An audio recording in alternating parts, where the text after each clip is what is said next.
การสดนะครับผมตรงนี้มันจะเขียนว่าสำหรับคนเซตมาเป็นไทยอยู่หน้า YouTube ครับผมมันก็จะเขียนตรงนี้นะฮะชื่อสตรีมครับผมเราก็ทำการ copy ฮะ copy ชื่อตรงนี้นะอัน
I'm gonna practice the most bango. The teams who get out after the group.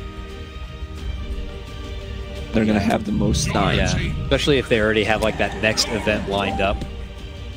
All right, look at these couple of picks here. So we're going to be in store for yet another Armel puck, possibly. His puck last time, especially their game against LGD. Absolute tear. Yeah, so Phantom Assassin is banned out most of now banning her because you can right click a courier. I mean, one shot the courier with a dagger. But still, like it synergizes well with Slardar. That spell amp plus Lone Druid doesn't like to have a hero that can get on top of him. Slardar is one, but they're gonna need one more definitely. Yeah, that's a gap closer. Oh, a lot of minus armor as well. Also Nature's Prophet. Edition 5 Nature's Prophet, so tends to build Medallion as a first item. A lot of Roche potential with bugs, Corrosive Haze. It's Corrosive Haze, I never know what it is. Corrosive Haze, good job. Amplify. Man, this Weaver pick is great, but you can't really fault Liquid as well for banning the Lifestealer instead. I mean, I think that TNC put themselves in a great drafting advantage to get whatever hard physical damage core they wanted, because if it was the Lifestealer out there, they already have the puck as the vehicle. If they didn't ban the PA, they'd already set physical damage core matchup in LGD, and now they get one of the better options left, and even a great option against the Lone Druid in this Weaver. Pretty nice for TN. Now you have to look to Liquid side, and they have to figure out some way of having control for this Weaver. I would Disruptor? Disruptor, yeah. One of the better heroes, puck and her overall. Or they might go for a Lion. Lion is also a good pick, and they need control definitely. They have a burst in terms of Tiny.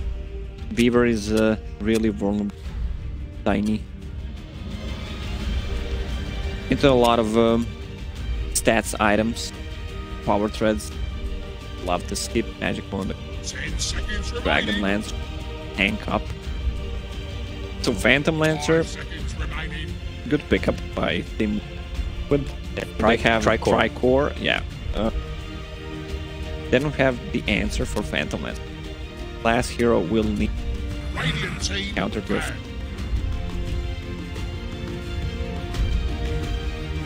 Port staff already committed. Their potential mid/off lane. mid/off lane. Yeah, Troll does it. sticks out to me. Oh, yeah? Against Phantom Lancer, builds into Battle Fury, get on top of Lone Druid, command fight against Tiny, no burst damage on team side of Team Liquid whatsoever. Good. And the Timber Saw. Pretty fair. Strength already on that team.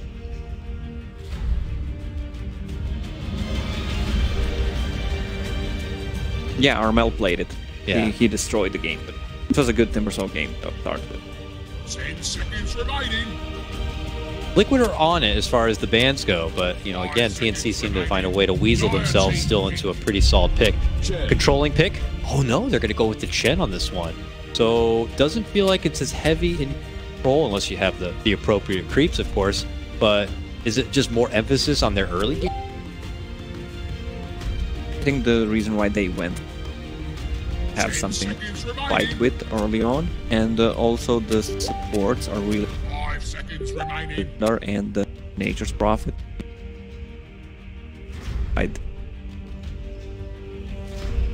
Maybe I mentioned Troll, maybe it's Sven. There's a lot of save potential from Io, and Any chance they could swap roles of either like Slardar or Nature's Prophet and something else out instead? I know that we know them to be crazy cuckoo, but they might still pull Prophet. The offlane put Buck mid. Witch Doctor, I was just which going to is- say that, which dude. is really good, but I Yeah. think they want to concentrate. Have 50 seconds because of the Tricore on side of team. Also, they don't want to get outdrafted in turn. If it wasn't a Tricore, I would definitely say like the option to switch Witch Doctor or something would be super Yeah. awesome, but you're just putting all of your chips in Yeah. this Weaver basket otherwise. They can also get the hero like a Jug, but I think Troll should be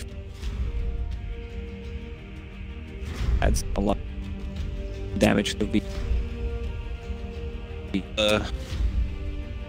Split at all? I mean, I keep throwing out the name Clinks. I know it seems like quite ridiculous. Now you Maybe don't want to one have to in. Ember Spirit. Ember. Right? Well, we saw it with success in Newbie's matchup earlier against OG. See, we're watching it or not, but they feel like Ember Spirit seems to be a pickup for them. The Armel pickup for them. Okay, so they are going to do a little swapperino. H. Fucking hate. But they don't have. Well, they might get matchup Miracle mid against Armel probably. They want to have Phantom Lance Spirit in the round, or maybe now. Wait. Matumba Man on Lone Druid that does better. Phantom Lance not affected by the field. Out harass Ember Spirit. Last hit. I mean, it's Team Liquid. You don't know what they.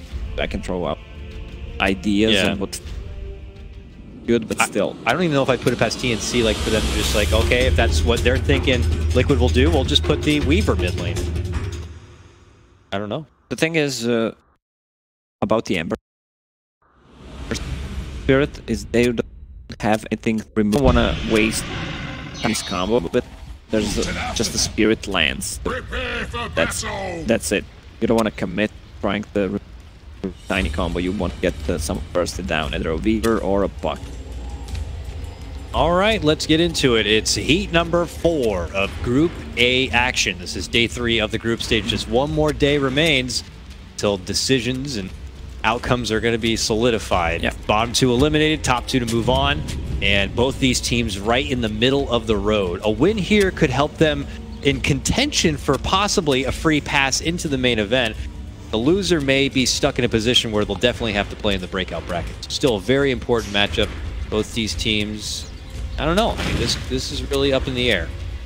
Yeah, so it's like I said, the better matchup would be Lone Druid against the Ember Spirit. He can out-harass him easily, especially early on with the Orb of Venom. A lot of regen on him. already. Flask plus 2 shared tangos. The new build on Lone Druid is Helm of the Dominator, so you're get the bonuses for spells. What about after that? What is the Lone Druid build-up, you think, now into the late game? Because we'd seen, you know, a little bit of everything. The old classic Midas Radiance kind of build-up. You skip Midas. You go for some of the Dominators. Well, probably a Radiance game. Okay. Miracle and GH up in arms a bit with Tim's and Sam H here. But I like what Secret does when they play Lone Druid. They go Helm of the Dominator most of the time. Then if it's needed, go for the rain. Play it by ear at this point. Let's get into it now. Lane matchup that Liquid had wanted here. Samaman's Lone Druid going against Armel and his Ember Spirit. Part of this one.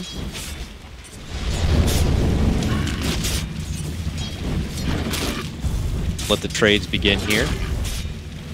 EH looks like he'll just continue to hang out with Miracle towards the bottom half of this map. I like what the Mind Control bot is so smart, man. When Ring of Protection, just so he doesn't get harassed too much, and he knows that Nature's Prophet, position 5, will get the Blightstone, so that's going to be a lot of minus armor. He has 0 armor level 1. And he's still going to be eating a lot of damage here. In fact, enough that he'll have to just TP himself to the nearby tower to prevent getting taken down. Good heads up for him. Meanwhile, back at bottom here, heavy harassment on the Tims from the other side. Sam H2, got to be a bit careful here. Forced to orb back, both of them. Wealth of damage. Pretty firm control with the systems of GH nearby. Yeah, this lane is so strong. Wisp has 2 more bottle charges and Phantom Lancer. This is going to be a really pain in the ass lane for TNC. Mid lane is also going to be a good matchup for a Lone Druid. Oh, look at him, just using Savage Roar to deny a couple of creeps from him. Yeah, 5 denies already. Pretty nice. Ember is trying to hold on with what he can under the tower. DH, of course, has that bottle and taking bounties away from the other team. They need to control the bounty runes, especially with Slardar. Your rune can't be stolen. You have that Slither and Crush. This pretty much has nothing. They're wrapping around Buku. Been stalked here by Kuro. Kuro is just happy to continue to go to business. Careful, he walks the golem there. So Kuro just left Hellbear Smasher on top. Mind Control can farm now to summon the new creep, and it's going to probably help him again on the top lane. Bottom lane is pretty much fine for Liquid. Sure, what kind of adjustments team he's looking for. The moment Tim's to find a place to kind of make work. Zone back by GH. Middle lane continues to fold with pretty much neck and neck CS with the image, and denies going the way of Tamaman with that. Roars in the last hits. Yeah, this Nature's Prophet, it doesn't feel like he will be able to do much this game against this draft. Like, there's a bear, there's a Shen with the creeps, Wisp doesn't die, that Phantom Lancer as well. Tiny is so tanky. I don't expect to see much kills early on. Yeah. Things are going to be pretty stagnant. Both sides just do their little bits of flirting here.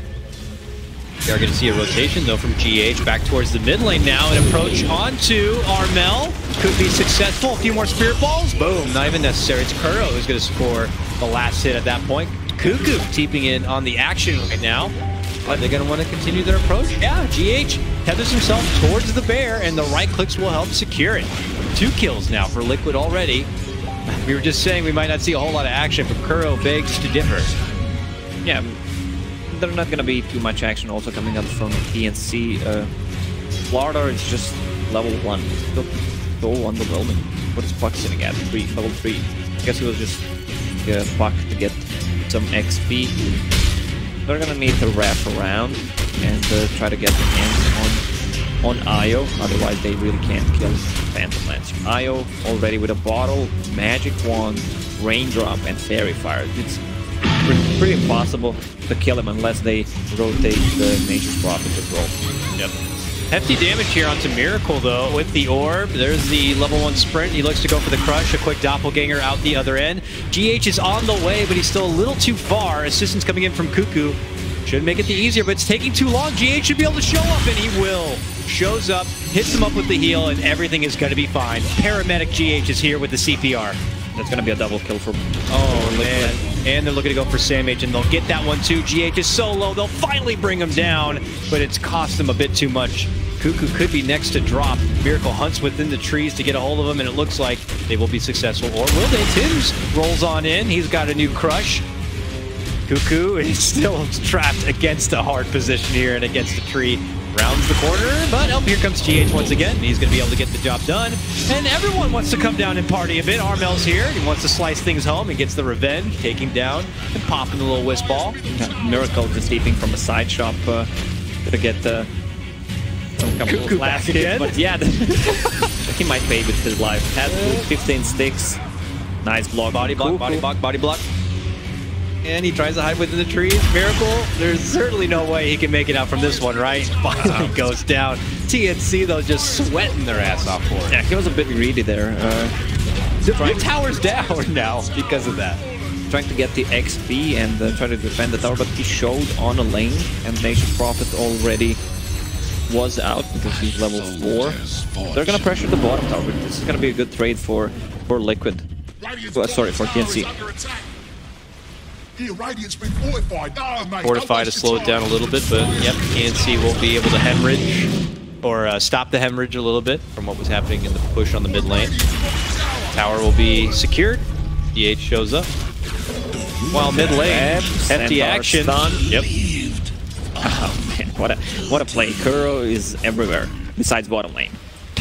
Yeah, this tower really opens up the map for TNC, but it's so much better to kill a mid tower. And the siege engine continues in the mid lane. Matama Man doesn't even feel the need to kind of pull off at the moment. Armel on his own here to try to defend it out, but here comes reinforcements. 4 TNC members suddenly show up to play. Bugs are out. Kuro should be dropped, but Matama Man will be set back just to be safe. Yeah, that's a lot of commitment from TNC just for a Chen that's level 4 Chen, level 3 Chen actually. Yeah, doesn't give away gold nor XP. Meanwhile, there's a lot of farm coming out. Mind control on Tiny. Yeah. And we've seen that before on like an Enchantress game, right? Just you think you're getting a bit of a head game here by taking down Miracle and such, but then Mind Control is left to his own devices. Tries to do a little bit of a sidestep, but he's fine. Miracle and GH diving almost a tier 3 tower. Lots of wand charges even on GH. He wants to go for the rune, but he's not going to be able to get it. Should be able to tether away if necessary. Whee! Or did I speak too soon? Armel jumps right in and he's not fine. What is the Lone Drink building? Nothing. He has that Thumb of the Dominator, Magic Wand on a hero just to tank up.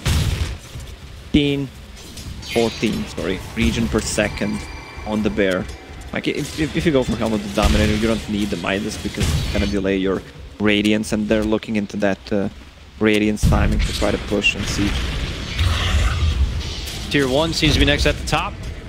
Raven trying to hide under the tower. GH is sweeping the perimeter with those Spirit Balls. Gets a connection up at the top, but that's what Raven will pull out the ulti.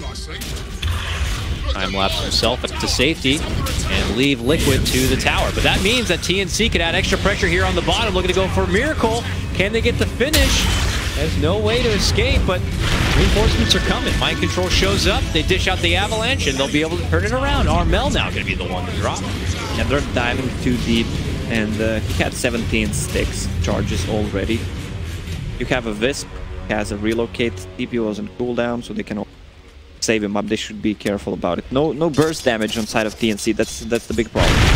Like, Puck is level 6 only, so they can't counter that. Oh, look at GH, man. So farm. Already, he's going to be going towards the back, it would appear. He doesn't need boots. All he's going to need the boots if he wants to relocate. For they're heading up Guardian boots. And they're looking to get the cutoff here. It looks like Cuckoo is going to eat the avalanche, toss up and down, and he's done for. Meanwhile, Armel and Raven look to isolate and take out Kuro. They'll be successful on that one. Trades of supports from both sides. Mentioning how the burst potential isn't quite there for TNC. It's not going to get any better for him once Kuro is able to get to that level 6. That's even more additional heal. Cake on top of already the sustained power that they have with the Wisp. Yeah, most of the kills that Liquid got was pretty much when TNC tried to go on them, so they got the return kills. Now that Tiny is getting closer to his Blink Dagger, they could be the one initiating fights. The problem is they don't have nothing to clear the Chen creeps, the illusions, some Phantom Lancer as the time goes by. Also, this bear is going to be a huge problem for them. Avalanche run in from Mind Control, taking it right to Sam H, but he turns around with his own coil. Finds connection onto the 2. And it looks like they will be able to get the finish onto Mind Control. That's pretty good timing, too, because he'll be put off from that Blink Dagger a little bit longer. Chases on from Matama Man. He's going to be sent back. Yep. What a hero this Chen. They sneaked in last pick Chen after they saw this is like really huge for Team Liquid.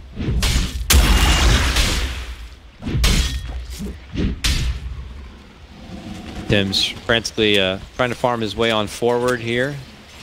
Under halfway towards a dagger. That's something he wants to dive right into.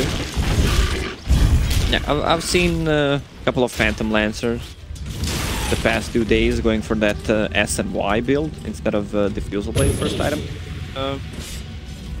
It's good because it gives you the tankiness, and I mean, you deal pretty much the same amount of damage. If you just go for Yasha first item, that's faster than when you go for Diffusal Blade, so it excels your farm, move speed, which also farm potential, and after you need to get the Diffusal. If you don't get it, it just doesn't feel right. I mean, they have like Mind Control with the Blink Dagger in a moment. He could be the one doing the heavy lifting and fighting for now until that Diffusal. They could really bring on the damage. Tamaman still sieging away here. Back towards the top tier 2. They'll be able to get the finish now. He gets this last hit. Armel TP's into potential trouble, but Raven's here with him. They jump in. Beautiful coils and crush setup. But there's the Savage Roar, and TNC are going to be forced to disperse.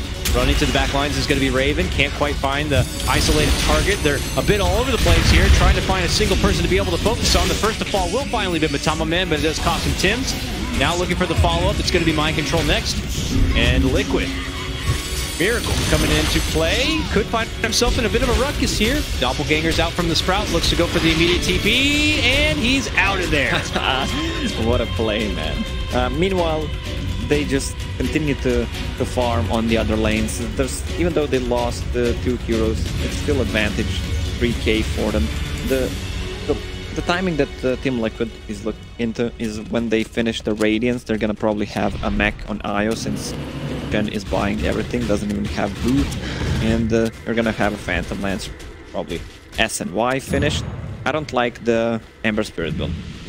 Bought Boots of Travel. Like, you see the timing that Team Liquid is to, and decide to spend 2,000 gold. It will excel your farm to one extent, but that's pretty much it. It doesn't deal any damage. I miss Merlini, man. I miss Travel Midas build. You're just gonna get everyone depressed if you bring up that man's name, so just don't even go down that way. A soldier's fortune. Mind Control. Self Bounty Rune, you know, dagger prepped up and ready. Kuro has been pocketing the smoke for quite a while here, so I think they are going to be bringing together action towards this mid lane. Cuckoo, though, behind that mid, hiding out. Drops down a pretty nice ward. This could spot the smoke. Yeah, the thing about position 5 Nature's Prophet is... They spoke here. Oh, Armel comes in. Actually, tried to go for a slight, but... Or chain, rather. Not close enough to anybody. Looks like they'll have a secure finish onto that tier 1. Yeah, position 5 Nature's Prophet always places good wards. That's the thing. Place them. Relocate coming in towards the bottom lane. They're looking to get a hold of Tim's, and it looks like it will be easy pickings. Simple blinking combo. Sadly for Tim's, this is so close to a Blink Dagger. Does leave mid lane in a bit of a hard position here for Liquid, though. Oh, Kuro utilizing the creeps as best he can. Is able to kind of sidestep Raven's trouble. And now Mind Control's return. Dishes off the combo, looking to go for Cuckoo. He bats him up and takes him down. Armel on the other side, frantic to get out. Sam jumps in with the assistance and the silence. Help clears the space, but TNC will another casualty. Raven with super defensive build. I mentioned that Tiny is a great counter. A lot of magical damage. Pull 2. He decides to go for it. I'm not sure that that's a great idea. They need someone to heal the damage. I mean, with the, let's say, Dragonlance, you tank up and you get some stats, and it's all damage and better position. So now they're stuck with the hood on Weaver, and you have Ember Spirit with the Boots of Travel. Yeah, and Lone Druid is getting close to that Radiance 600 way. Timing is right for in Liquid. So no damage really coming together right away for TNC, while Liquid have all of their timings working out pretty damn swell. I imagine the Diffusal is already next up on the docket after that SMY's been complete for Miracle. So yeah, it feels like they're going to be in prime fighting shape that much faster than TNC may expect. Put on top of it all the extra heal power. It's rough for TNC. Yeah, so they have a Blink Dagger on a block as well. They probably want to smoke. They don't want to reveal that the Blink Dagger on Star without getting a kill first. Deep Vision from TNC would give them advantage of playing aggressive. That mid lane ward pretty much can be ice candy. They want to go for Miracle here on the bottom just as he tries to head out the other direction. They look to catch him out. Tim's caught within their own tree. Armel, hard commitment forward with all the remnants. Finally, they're able to get the finish onto Miracle. They turn around and possibly can make it a twofer with a takedown onto Mind Control, and they do get it. Killing spree for Armel as he picks that one up, and the game's now even 12-12. Yeah, also GH is getting caught. GH. I was expecting GH to TP, please relocate bottom, and just heal up the Miracle. He had 17 stick charges as well. Was trying to juke with them, but fell down way too fast. Now TNC are able to follow up with some good damage here on tier 2. I mean, they have a lot of right-click damage. I mean, even Nature's Prophet, who's level 10, picked up 30 damage talent, combined that with Corrosive Haze, Medallion, and some bugs. Armel really wants to get this tower. It is Cuckoo who will get the last hit. Now Armel's going to be forced to drop out and away. Travel here, but find a safe place to do it. Get the chains and find a little pocket. It's a go-go time now for Team Liquid. This time they have pretty much everything ready. Mech, Radiance, SNY, and Phantom Lancer. Tiny has that Blink Dagger with the Echo Saber, burst damage. Gets an extra pair of boots on the bear now too. Now it is time. Liquid moving, eyeballing tier 1. This is actually the bootless strat. Oh, okay. Kuro walks into a little bit of trouble. Oh! Eats the global. Now very low on life. Jump in from Mind Control, and they both end up getting hit pretty damn hard here. Good sidestep though. GH tries to hide on the high ground. Meanwhile, Miracle makes the jump, looking to go for Cuckoo. Cuckoo caught inside. Looks like he'll be pincered down and finished off. Control with the toss-up. Putting on the high ground. Nice crushes there. Raven in a bit of trouble. Slithers out the other side. And Armel's going to be finished off. His dominating streak actually going to be handed over to GH. Follow-up takedown from Miracle as he finishes off Tim's. Liquid walk out in the better end of this fight. So much heal potential, but the problem is that they don't have that burst. Fever only sitting on the Blade of Alacrity, actually getting close to that Diffusal Blade, which is the highest damage output in the fight. But the problem is you have Ember Spirit who doesn't have any item. Like, this is Ember Spirit with pretty much 0 item.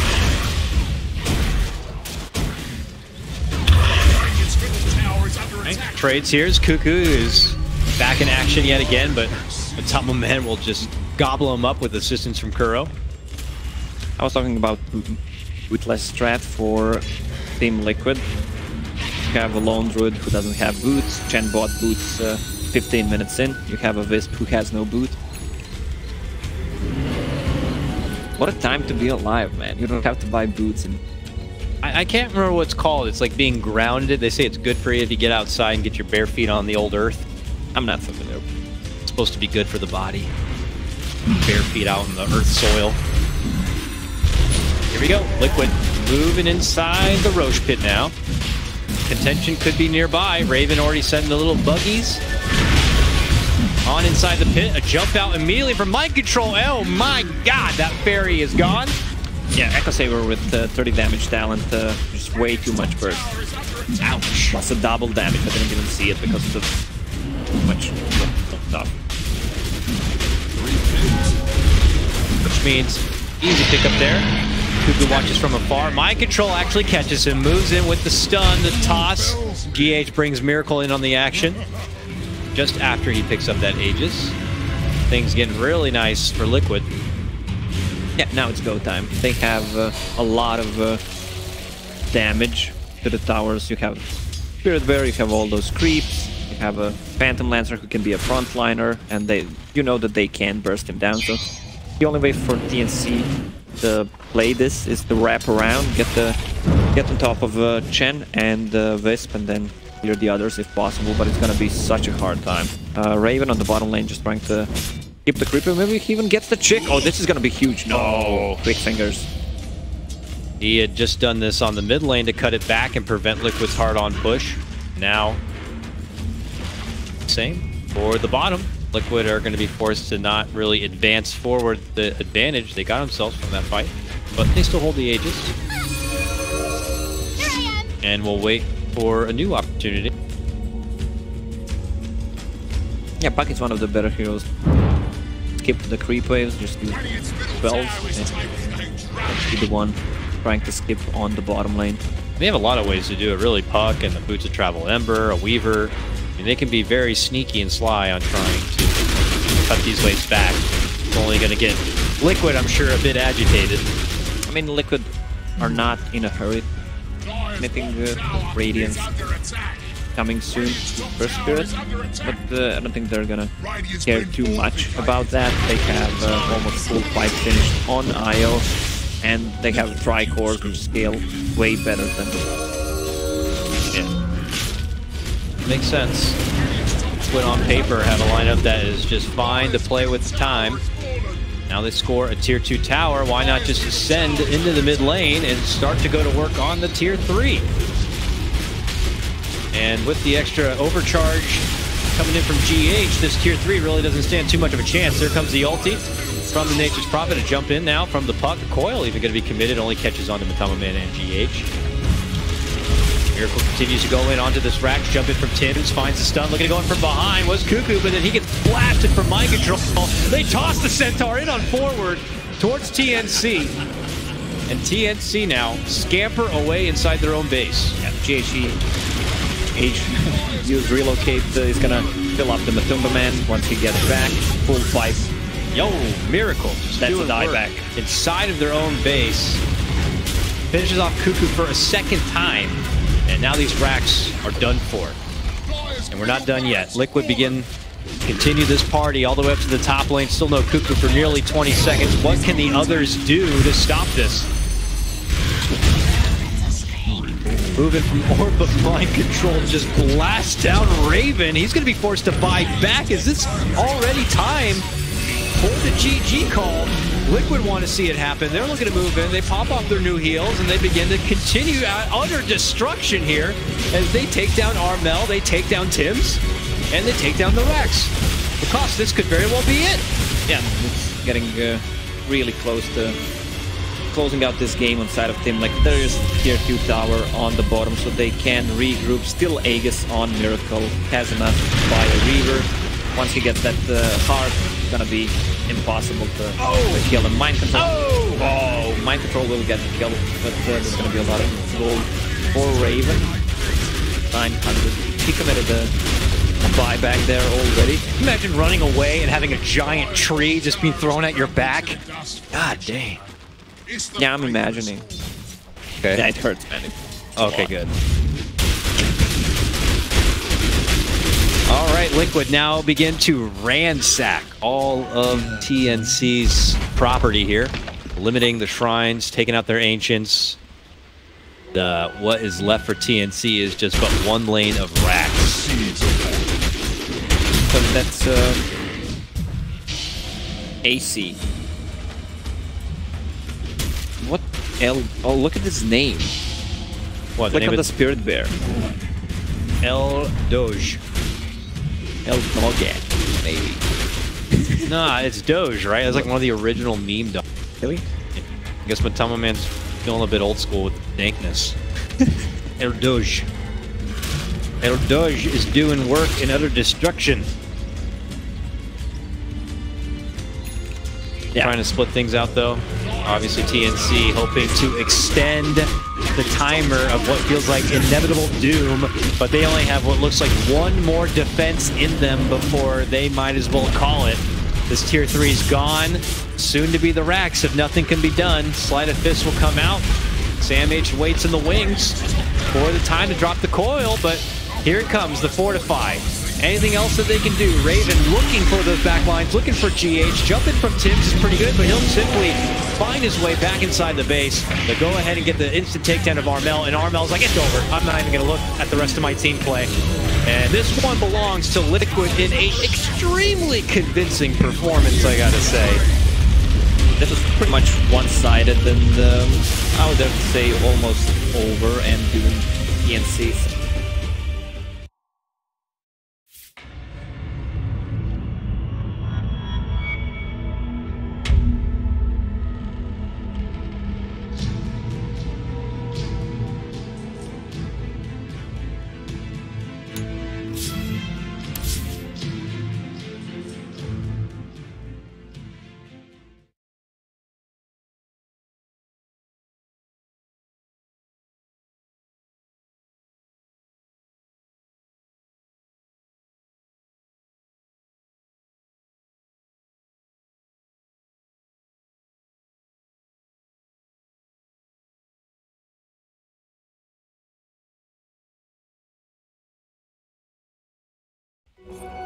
It's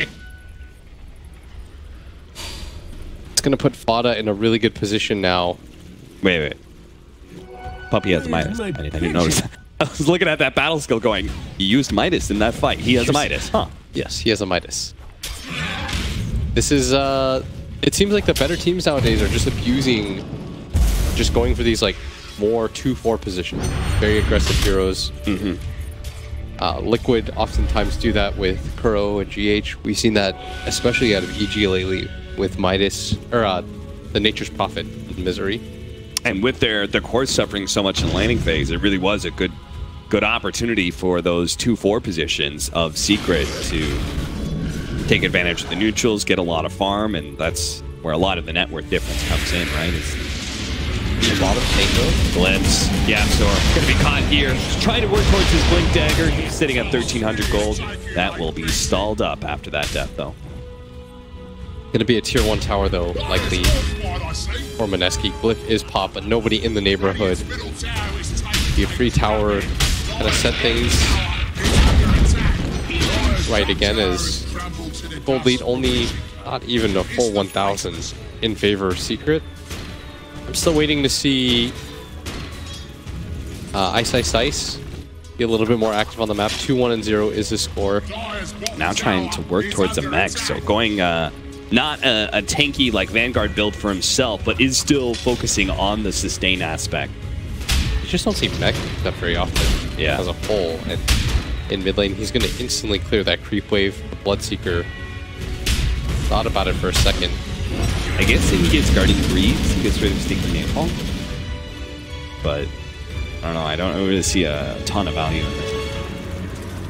That's just me. More focused on the team fight. Mineski between that mech pickup as well as the Omni Knight. They will have tons of heal, and that'll really prevent the Bloodseeker from getting out of control in these team fights, right? Yeah. It only takes one hero to be low for Bloodseeker to start going ham. So that's a good point. Yeah. So this is probably just a purely situational build. Moon, repel, TP away, but oh my goodness, that is a hasted up Bat Rider. You were always going to die, sir. I'm sorry. Jabs trying to get a snowball rolling a little bit farther away, goes for the TP away, and he's good because there's no stun creep for Puppy. Opts for keeping this. What is this? Why is he doing this? The movement speed creep and the ghost lady.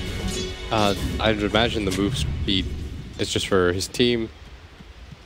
Probably just ran into the ghost lady. So opting not to get rid of her. Yeah, I was about to say, he's had her for a while. Yeah, this is his Pokemon lineup. Okay. He refuses to change. I feel like this is where you see, like, you know, a level 99 Bulbasaur. Like, he's just opted. He's got this big old hulking Hellbear and a dainty little Cobalt creep. Dude, the unit. Okay, is Puppy going to get run into?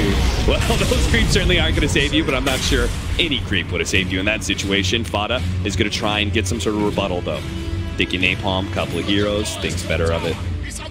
Mech is completed, by the way, by the Pango. And I was going to ask too about the Vanguard, but it completely makes sense why he's deciding to go for the mech against the Bloodseeker. Keep his entire team health. And the later on, the Guardian Greaves, if he does go that build, which I presume he does, the Arcane Boots already, they'll have the armor aura against all this physical damage from... Yeah. That's going to be his next item almost immediately as he tries to jump onto Fada. Not going to happen, though. Immediately cancels it. Kills the creep wave. Still max doing out. Really well, by the way. Yeah, top of the board, 8,300 net worth. Hard to beat this Pango when it comes to farming. If you look at these heroes on both Secret and Mineski's side, only really the Gyro would be able to keep up with them, thanks to being able to clear through range.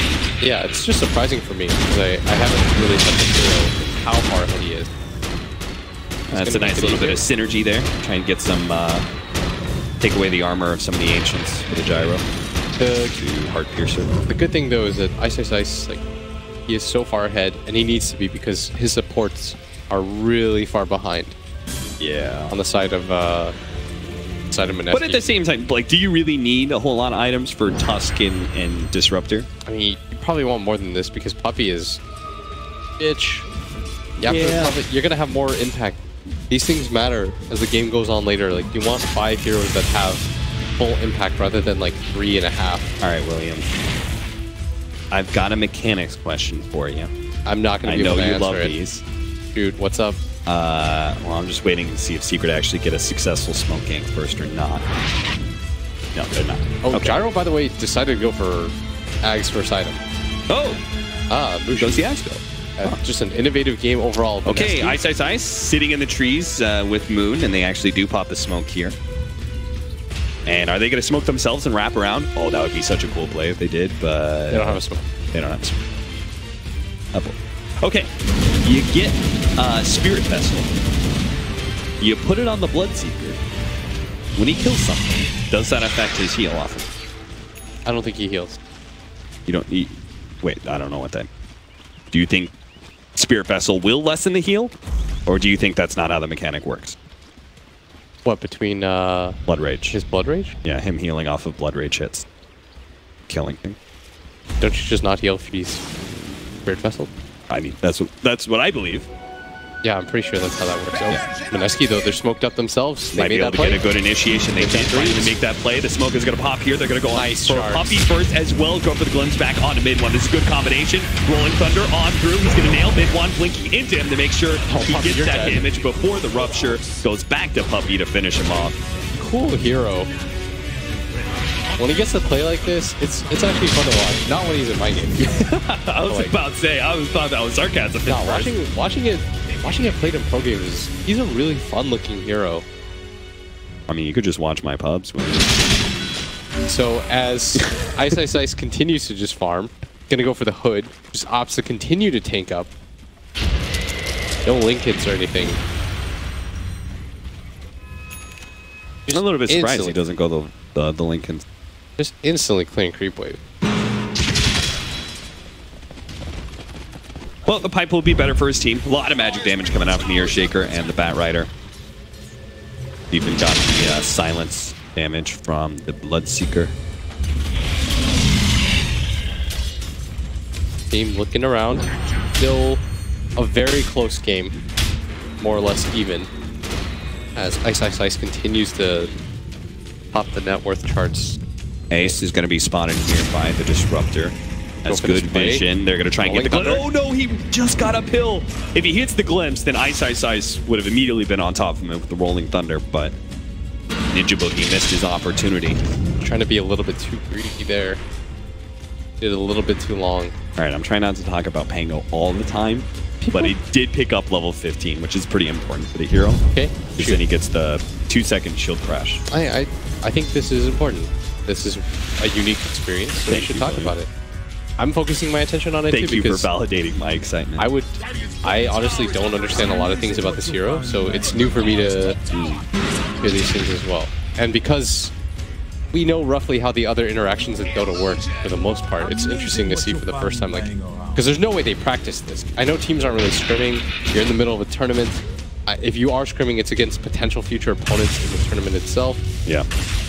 Are you really? I know there was a lot, despite the fact that this has happened in a previous tournament. I know teams were surprised that we still got a patch through, and a patch that introduced a new hero.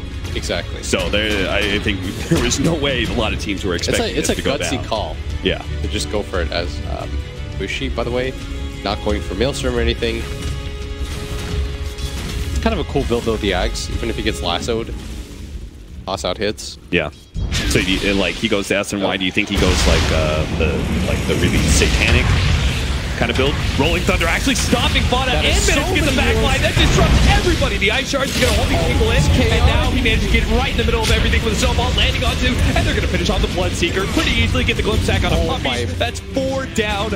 I have no idea if Ice meant for that to happen. That was unbelievable. The Rolling Thunder hitting Fada while he's trying to get the initiation on everybody else. The entire team in the back line. Oh. He got the entire team in the back line. Just repeatedly rolled back and forth. You know what the best part is? It could have been so much worse. Because if he actually, because the Ice Shards wall combination is absolutely amazing. And the Ice Shard, they didn't quite get the combination there, but it still was disruptive enough. That looked just absurd.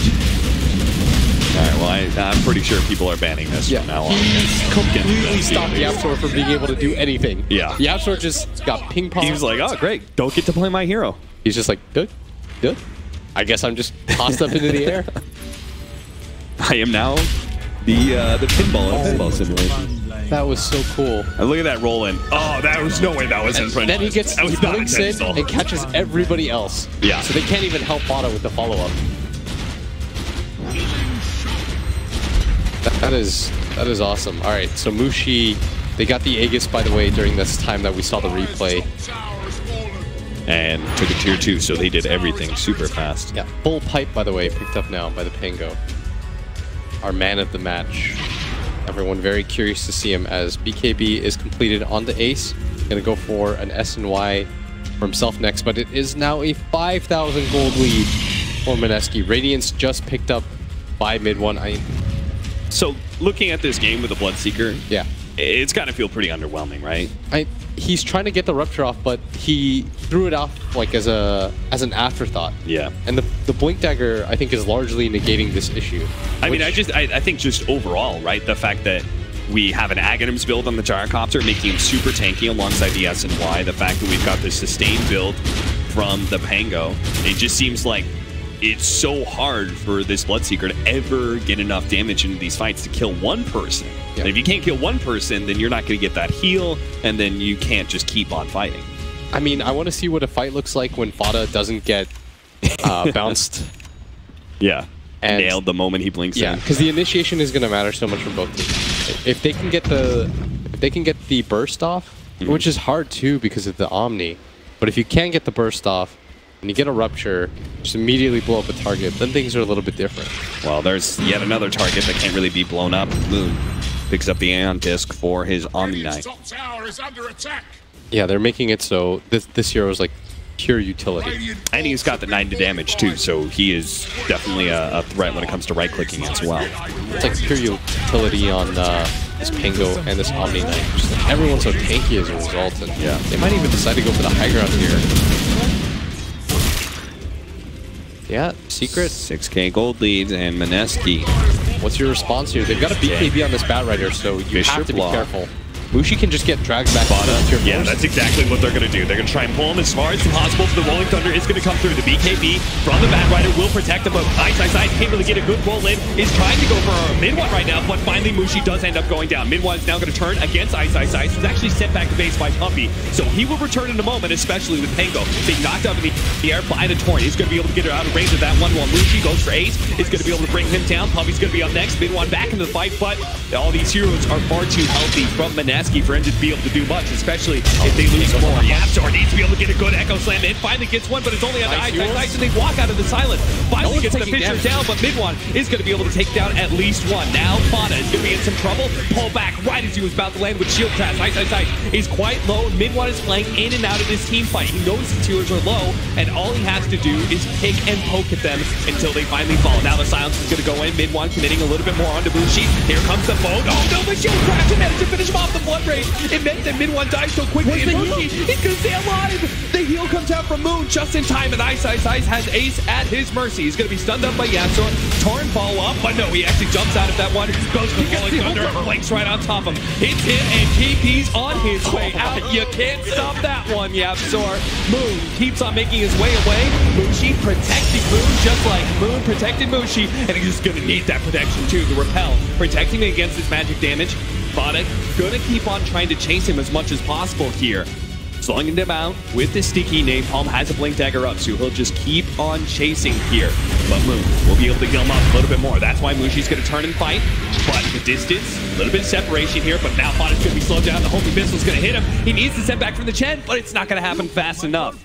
Mineski with the long crawl here at the bottom lane, and will go right back to taking those objectives. Yeah, with 2 heroes dead now, it lasted so long that the Bat Rider was able to use his BKB again, but it's not going to matter as Mushi... There's going to be another Rolling Thunder up in a second here. Puppy already blocked in by the Ice Shards. They do manage to get at least the Rupture onto Pangolier, but can they do anything to him? He's already got the reduction as well as the heal coming in from Moon. The reduction finally wears out. The silence lands, but the Rupture is now going to fade, and they haven't been able to kill the Pangolier, so he's going to be able to back out with the rest of his team. Bada TP'd into the shrine, thinking maybe he would grab someone from behind, but doesn't have the lasso yet. And Mineski still going to be playing as a unit. Moving now towards that mid lane. Jab's going to be kind of by himself. Missed the Ice Shard's damage on Yapzor somehow. So Yapzor gets to blink away before the punch. That's going to be a shrine though, and now a 15k gold lead. This Pango pick proving to be brilliant. Winter, you were correct. This Bloodseeker not doing nearly enough against this Pangolier, who's decided to just go for a complete tank up. Ice just looking towards that back line. He's just kind of having a guess, having a gander, looking for any heroes that may be sticking around this tier 2. After all, it's only a 60-second cooldown. He does go for the extra strength, so closing to be even tankier is going to go for the Lincoln's neck, so that'll mean even if Mid-one wants to try and get the Rupture on Ice, he won't be able to do so. This is so tanky. They are, right now, Secret are having such a hard time killing anybody. You saw when Yapzor went in with the ulti, they weren't able to bring anybody down as they're going to run into Puppy. Ninja Boogie going to get the last hit for that one as Secret in full retreat mode. Nobody else gets glimpsed here. They might even decide to go for the other shrine. That's exactly what they're going to do. Got the 50 movement speed talent now for the Gyrocopter. And you... like, look how fast he runs naturally. I'm not sure how Bloodseeker is going to be able to keep up with him. Like, these heroes have to be so low. He has to get so much movement speed out of his thirst just to be able to try and target this this Gyrocopter in these team fights at once. He can't even do that yet because he doesn't have BKB. Moon pushing in this mid lane as built very correctly in this Smoke game. through. They're going to go behind this tier 2 tower because they do have the vision, and if they kill Yapzor, they know there's no way that Secret can really win the team fight. Trying to glimpse him back. Just a little bit too late, and Secret have their own ward spotting this out, but they're going to lose the tier 2 tower mid. So for Secret, what's the play here? You've got a BKB completed on this Bloodseeker. That's a huge pickup for him. Imagine that's one of the better ways to deal with Mineski's lineup. But the Gyrocopter can just kind of stand toe-to-toe, can't he? He's got 2100 health, a full butterfly. Mushi is incredibly farmed in this game. Yeah, I think the problem is you're one item behind, right? Like, you had to have BKB to threaten the Gyrocopter, but then once the Gyrocopter gets Butterfly, then he doesn't really care about you as much. Yeah. So you had to have kind of MKB by this chance, and he's actually going to go for a Blade Mail instead. Try to reflect some of that Gyro's auto attack damage against him with that Aghanims. And it looks like Mushi... Lincolns? Double Lincolns makes it so annoying for them to play against. Yeah. No lasso opportunity. Get good ruptures in. Can't catch people on the way out with the X. Yeah. And Aether Lens is completed by this Omni Knight, who continues to just go full utility in this game. And that Aeon Disc makes it so that he is the least attractive target out of everyone on this team. A little bit surprised that he didn't go for maybe a little bit of damage after he's gotten all of this. I mean, his team is for the Aether Lens. dealing way more than enough damage. Yeah, that's true. I think he's just playing the positional game. I really like Moon's build. That Yule Scepter was quite nice. You saw in that fight when Yapzor goes to the jump in, he just got Yule, so there's no follow-up. Smoke up from Secret. This could be one of the last team fights here in this best of one. Yeah. Puppy showing mid, but you need a big Echo. Oh. Yapzor is 0, 2, and 7 right now. Secret just haven't been able to make any sort of plays. Lone Skeleton walks into the Roshan pit. Making their way up. They still have a pretty good combo with this Batrider BKB pullback, and mid one also has a BKB. Turned off his Radiance for a quick second. Now hide the fact that they were there. Both teams trying to check out the Roshan pit, make sure that the other team is not trying to snipe it. Skeleton battle. There's a DD now too. Who's gonna pick that one? Got it. Pango has... Oh, he's gonna pop the ulti. Just get in there. Yeah, he's trying to go for some of these heroes. Won't be able to get it. Now the pullback actually, they'll nail Body. Just keeps on pouncing around, making sure that Secret can't really get the rescue Body. He's gonna be able to get the lasso in now, but the repel's already down on Ice, so he will still be kind of protected. They put him up on the high ground, but he can easily get back down. He does have a swashbuckle to be able to get to the low ground, dodging that silence. The Guardian Angel protects him for a time as well. Moon just playing in the trees, making sure he can't be targeted. What a great ice shot. All these in, and now the jump forward with a snowball. They're going to be able to finish off all three of these heroes. Ice. Actually, Ace might be able to get out with the BKB teleport. Barely makes it. Yeah, I'm trying to cancel his TP. Oh, the Aether Lens Yule Scepter managed to snag him on the high ground. He's going to be slowed down enough for Ice to be able to pick up that kill. 3 dead from Secret. A high ground push imminent for Mineski. And when he goes for the Rolling Thunder with that Lincoln's, they can't really do anything about him. Yeah, He just creates all the space in the world, gives them everything. They have perfect vision. This is going to be, at minimum, a second set of racks. They might even just go for the Megas here, and that is indeed what they're going to do. And they're just going to call it. Ooh. That is Pango. That is indeed. That was cool. Super glad you got what about that hero.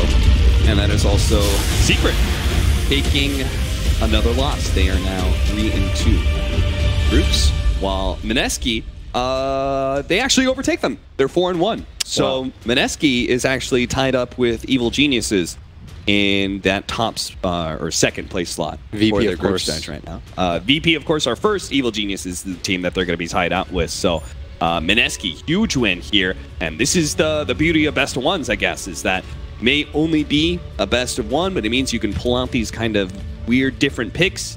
As long as you get a win over a big team like Secret, puts you in a good position.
Radiant team pick.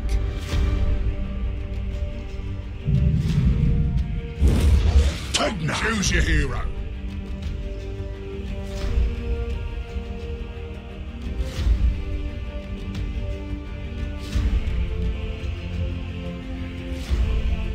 Sorry, not Old Chicken. I mean, Old Chicken and Dark play the mid and the side lanes. Yeah.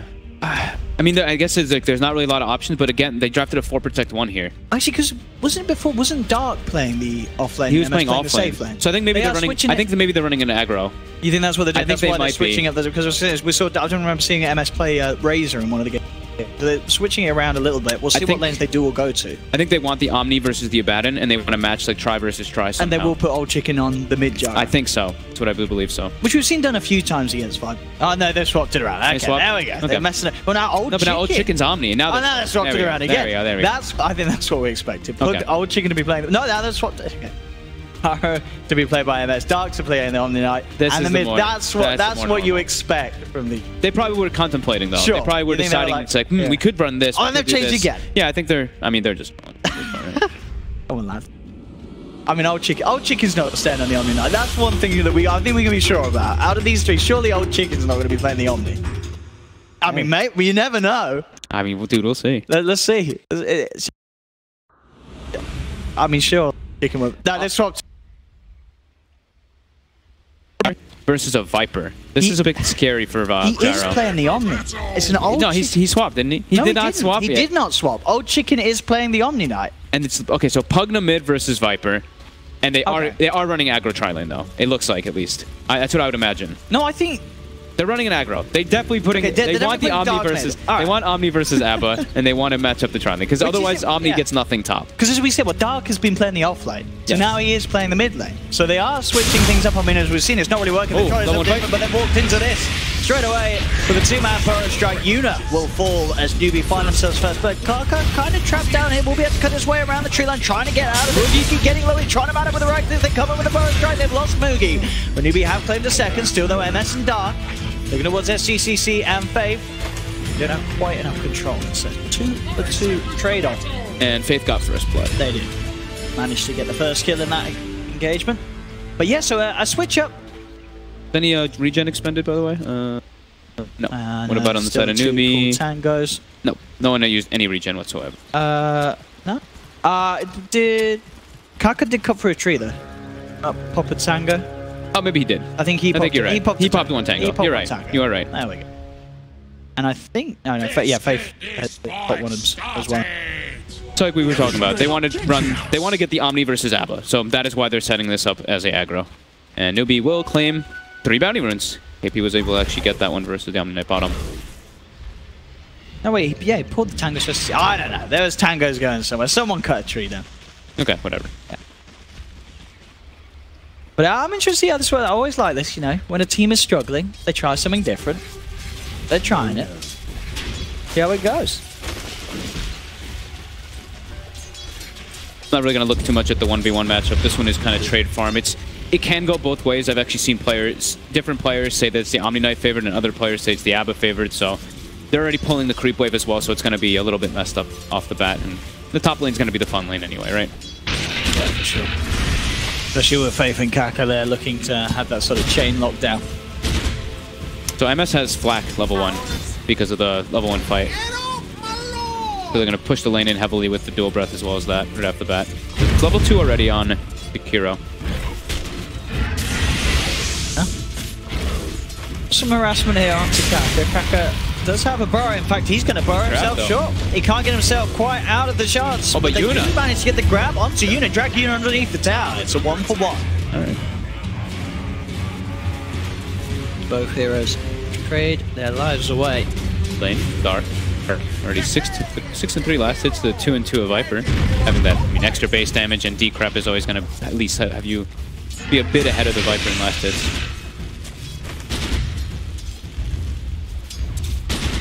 Good job putting the pressure onto Moogie here, top.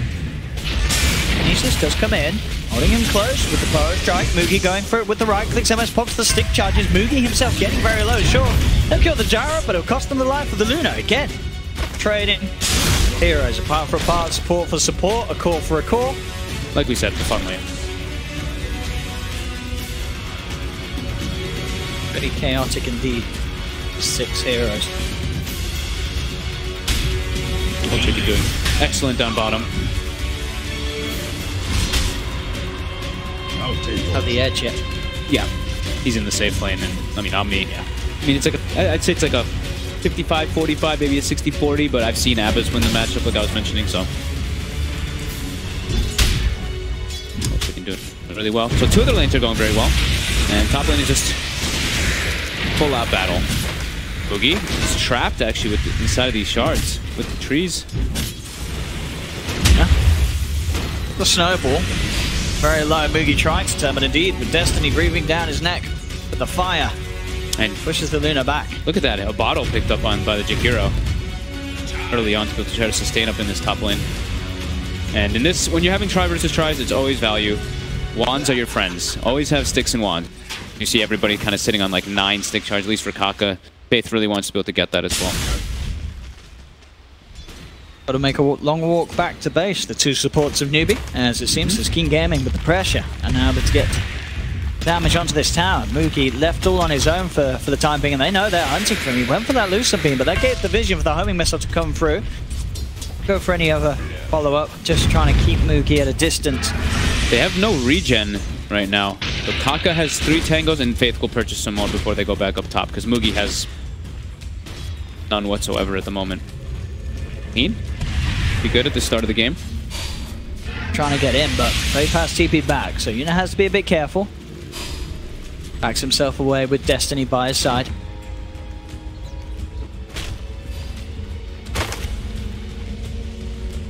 And mid, SCCC has been able to push the Pugna actually back to base, so he's happily caught back up on that Viper. Now top, Kaka. He does get the room, but it is going to cost him his life. He'd come in with the 3 of them.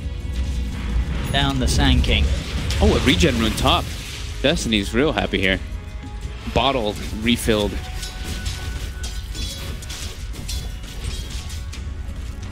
Bottom lane starting to even out now between Old Chicken and KP.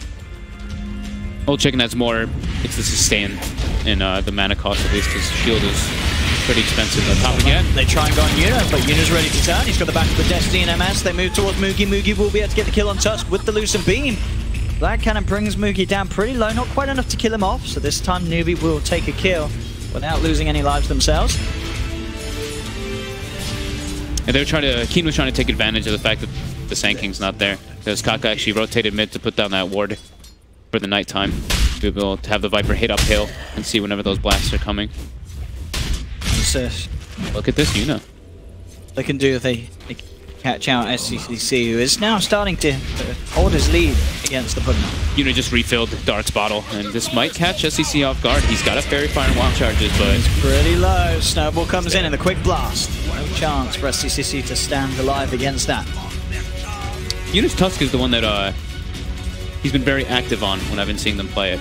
Even though they haven't been doing that great, when he's been playing these like Sand Kings and Tusks, he's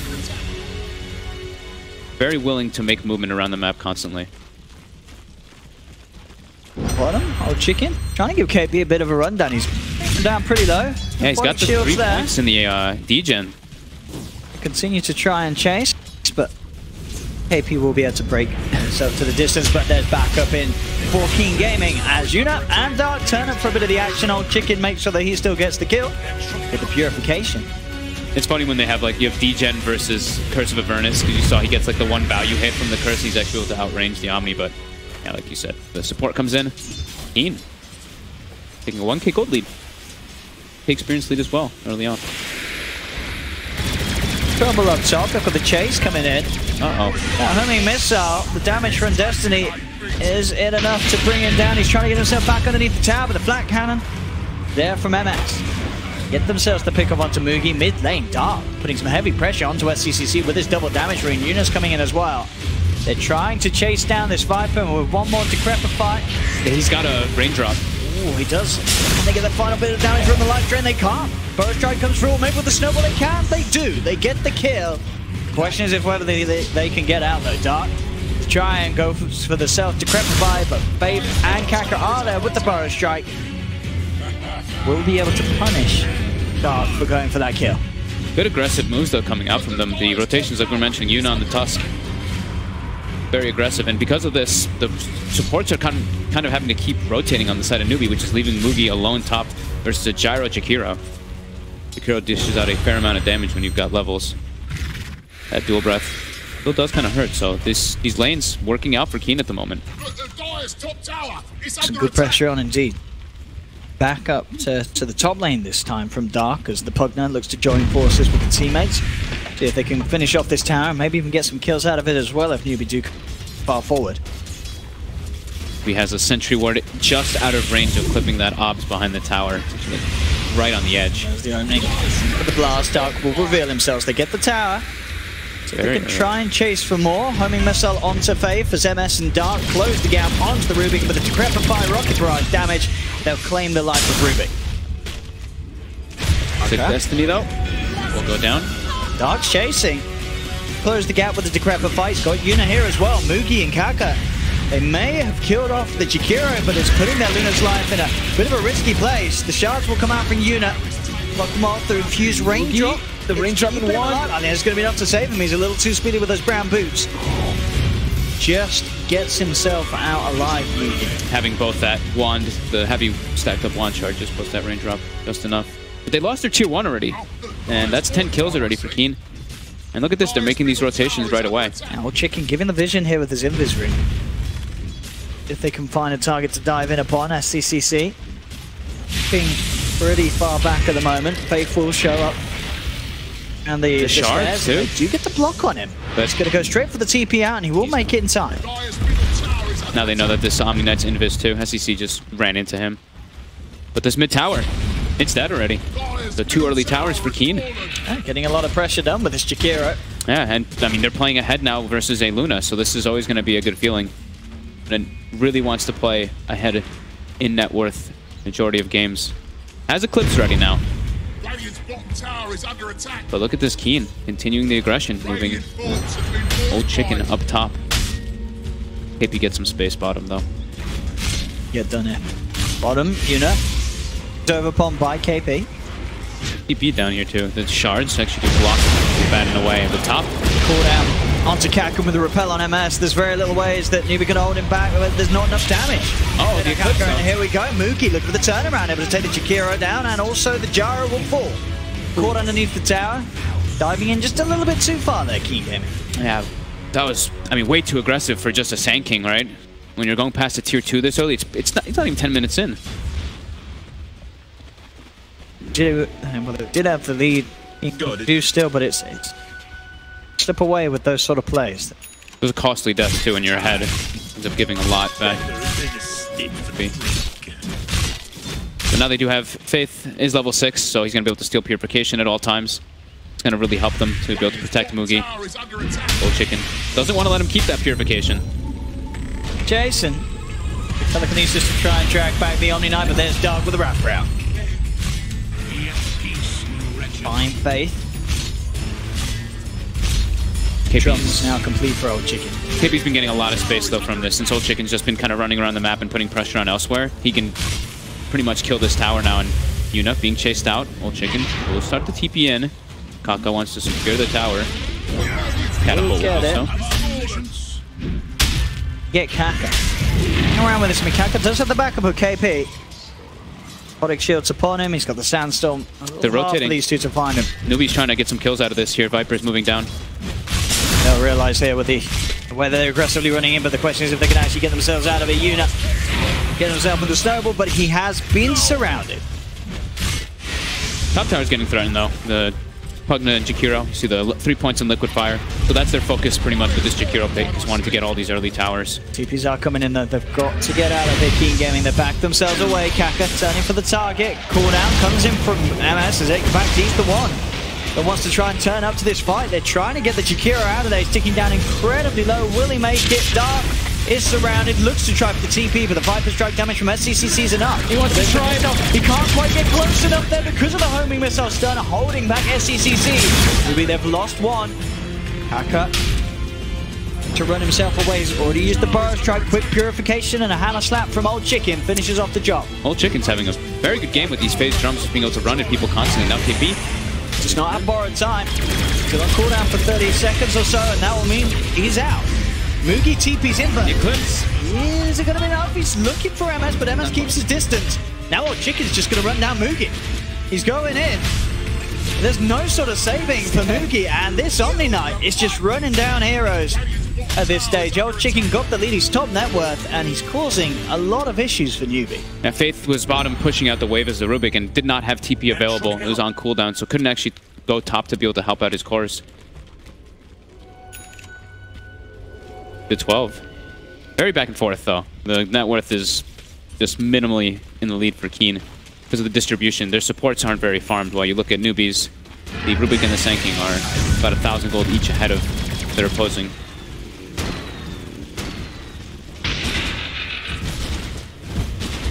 Look how Keen's been positioning themselves, though. They take this top tower, they get an aggressive ward down, and they're not slowing down. They want to keep this pressure top because they know Luna has to catch up somehow, so Newbie's going to have to fight without the Luna for a while. Get up here. They should be able to finish off the tower. Secert King Gaming. Do so. The tier 2 taken. They're going to wrap behind mid here. I think Newbie should be very aware of this. They even have a ward being able to watch the rotation from Keen. And they will start to make their way away, but I clean this rise for the house of Ernest. still smoke. They're probably just going to look for this tier 2 mid now. They have to mount the defense. Mugi, though, does not want to fight still. Needs to catch up on this Luna. Being behind his Luna, mentioned it over and over again. This hero does not want to be behind. See what they can do to try and hold mid.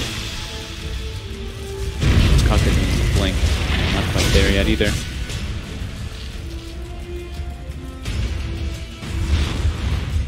Slow but steady blast from Dark. Faith actually having ice shards right now at the moment is very useful for them to stop this, to slow down this push a decent amount. He's actually now lost the spell, but he actually gets Pugna Blast, which is even better.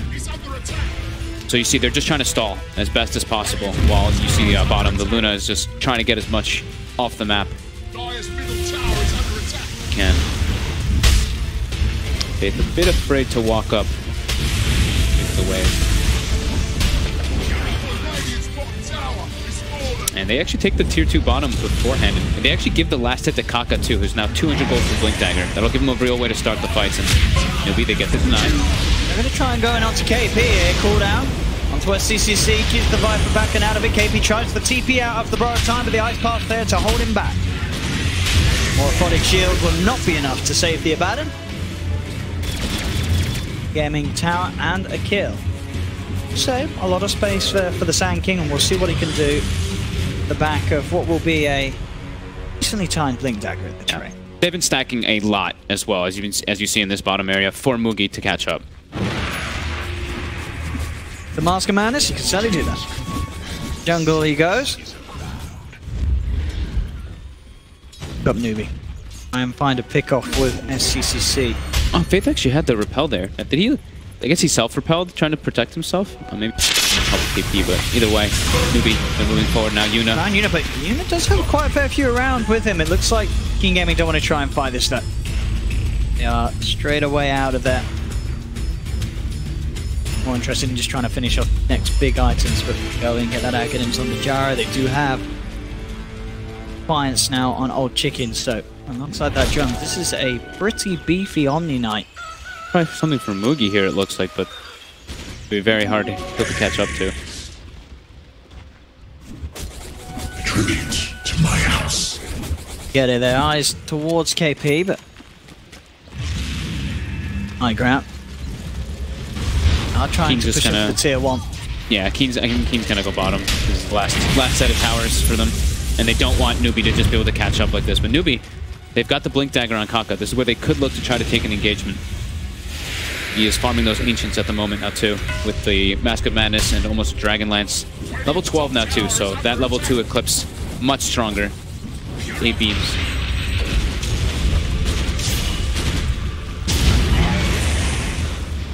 Looks like this tier 1 will inevitably die. SCC top. He's alone. He does get the tower. Oh, he's turning on MS. MS? Yes, is he gonna get both? Oh my goodness. The ice pad doesn't hit him. He actually is. SCCC. Get a third. Yeah, he's dead. I mean, that's super well worth it for Newbie. Now Newbie, look at this. 2 kills. They're ahead in gold now, and Mugi continues to farm. That just happened. Can't underestimate the tankiness of this Viper and the damage that he just spurts out. That was, I mean, that's a huge mistake there by Keen, because they get the tier 1, but that's so costly. And we're mentioning like the Luna just really catching up during this, and pretty good Luna game if she gets that farm. Once she has BKB, it's gonna be really hard to bring her down. Their physical damage is very limited. Mid lane, Kaka does have a after center ready to go. Still looking for an opportunity to use it there. Quite been able to find that. KP found an Alpha Wolf. Maybe he can just stick the Alpha Wolf on top of Mugi now to just make him farm even faster. Could be the move, but for now he's gonna keep it with himself. Just racing towards the BKB after that mask. Yeah, I mean, he needs it. I think he wants to build a fight with his team, just because I think they know that Keen, they want to be, they're kind of on like a pushing window, because they're running a 4 protect 1, but they're really forcing all the towers. All wands will break. 200 gold from Axe Gyro. And a pipe now from Romney. Probably good arm time. I mean, all three of their cores, Keen Gaming, are fully as rich. Much. I mean, Old Chicken's been having an excellent game. Yeah. 305, been running around the map, making the space. And with this pipe, great pickup here versus the Sanking as well as Eclipse. She said he had a decent lane to start off with, and he's certainly been making the right plays after that. But Newbie, they've slowed the pace down, and this is where their lineup excels. They're not running a 4 protect 1 like Keen is. They've got this Abaddon who's farming, they've got the Viper who's catching back up too. See if they get a little bit more active now. Keen, they do have Magnums complete and out of the Gyro. So maybe pressure to start getting some more objectives. Sort of passive time, it's allowing Mugi to excel in his farm. Mid lane, KP, pretty far up here, Faith. Gonna be a little bit off there with the shards. Unit. Still, they are going to try and at least get the borrowed time out. They do. KP immediately pops it, keeps his distance. I mean, Keen reacted with all 5 heroes, and the thing is, like I was going to say that they can try to go in the rush pit, but their rush isn't really the fastest. They've got Chicken on the front lines tanking it. Yeah, at least they're going to be sustained, is the one thing, but without a medallion, not that slow, I guess. Newbie, gonna have any sort of chance to get in. You've got KP. They're coming close, but no, they're not heading towards the pit. They're just hanging around mid, so this is going to be a free Roshan for Keen Gaming as MS picks it up. I'm surprised it actually kills that fast. I guess with the Axe Gyro and just the sheer amount of magic damage it is enough. That was a nice shot. Grabs Faith. No escape. Or maybe there is. That's CCC. Oh, again. Force on Faith and the Hurricane Pike on SCCC to get him out. And also, miscoil from KP. Faith is out of that. He just got the Force delivered on the courier as they went on him. At least, I mean, KG, though, they get the free rush. I actually was a bit concerned because just you look at their heroes and it's like they don't really have like all that physical, but yeah, they sneak it away from Newbie. Kaka. Oh, it's a bit of a harsh wake up there for the Sandstorming Sanking. Oh, he's actually in the trees, and he's actually out of there. Oop. Getting these sort of kills, just escaping Keen Gaming. Charge did hit him. Good movie now. Trying to get behind Dark here with the Eclipse. He's trying to get a solo kill play, but it could be about to be done though on Mugi now. It's going to be feeling pretty invincible then. Yeah. The CCC is he's like neck and neck with at least the Pugna and the Omni Knight. Maelstrom queued up next as well on SCCC. Being able to push those waves out. Gaming down the mid, they want to try and do something with this Aegis they have on MS. And push is going to be easy for them. Be great ways of cleaning out the waves. Good SCC just hitting them from the high ground with that extra attack range. And Mugi is pushing down bottom still, has the BKB at base if he wants to come join the fight, but he is starting to knock on those tier 3s as well. So they got to address this, and they do. They send back on his Tusk to hold the defense. He hasn't seen Tusk just yet.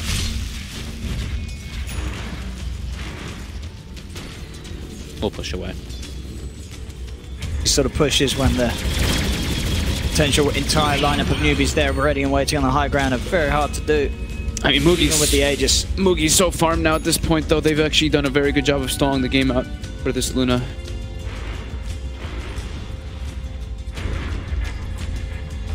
Nice job from in terms of just, say, a team that's at the 20-minute mark and taking tier 1s and tier 2s. And, well, they'll throw down the Eclipse for that as they catch out Destiny.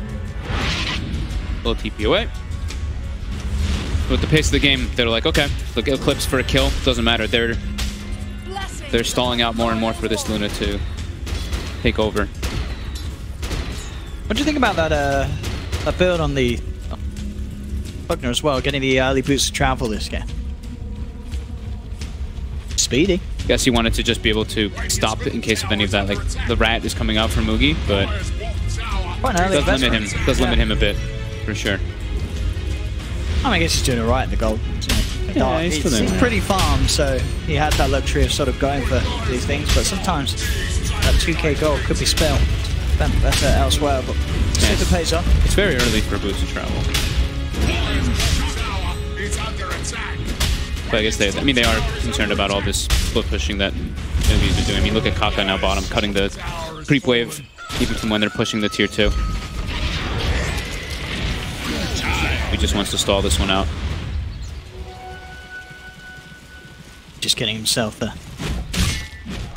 out of there. Still pretty tanky though, even if they do get their hands on him with that helm and pipe. Execute anything else? No, I haven't executed anything else in on the Abba. Just the helm and the pipe. Took the movement speed talent to this game instead of the experience game. I actually think I've been seeing him doing that more. Or, like, I think I've been seeing a lot more movement speed than the experience. Not like you see a crazy amount of it batting, but keen.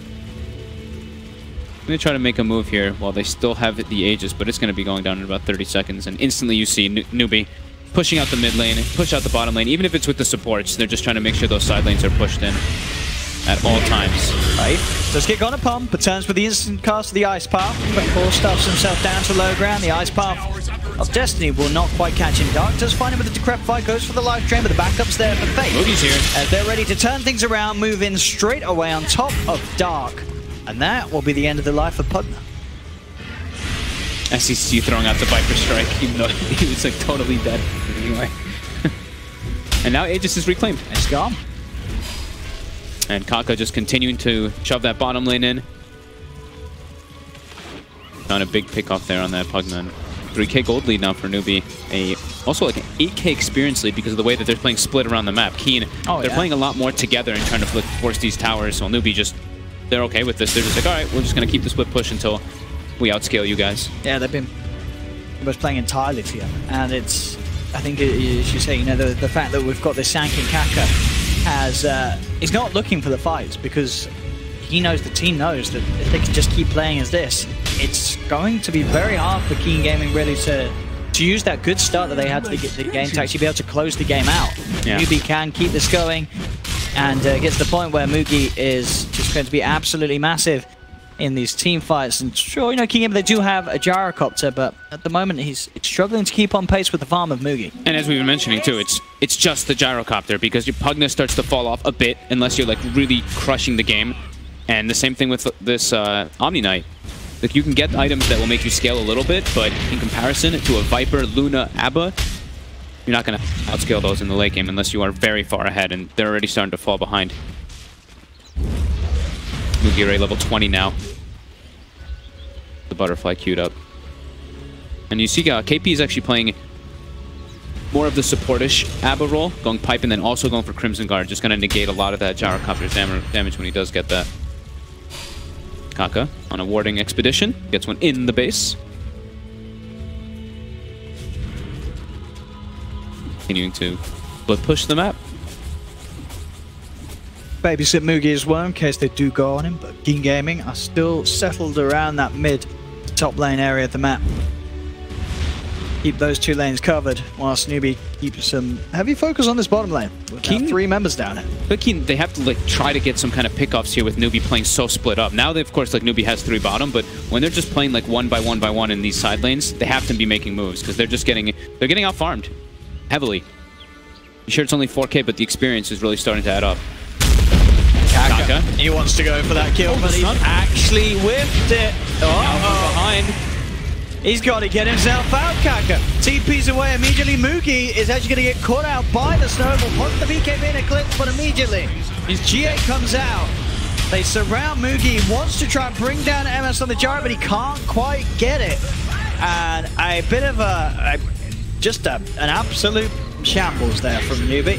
I mean, Kaka actually just missed the burrow. He missed the start. Because they had the ward vision too. They have the ward there to see that Pugna there, but... I mean, they were probably both dead there on Newbie, but at least they would have killed the Pugna. But they didn't.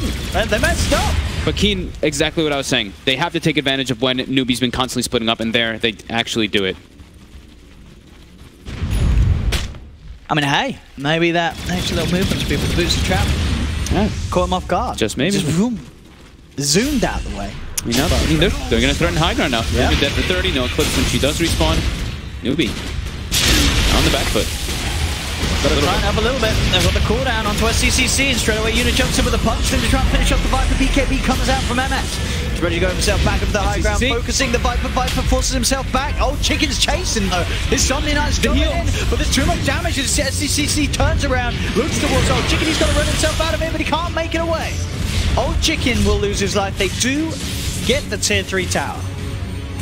Faith getting the purification steal there. I think SCCC might have lived anyway, but it was just a little bit to push him over, and the dive being a little too overzealous. They get the tier 3, but now all of Newbie's alive. A bit of a messy game from both parts here. Yes, definitely. That Roche is going to be the next one on the menu. 1 minute for that one. Both sides being able to bring it down pretty quickly now.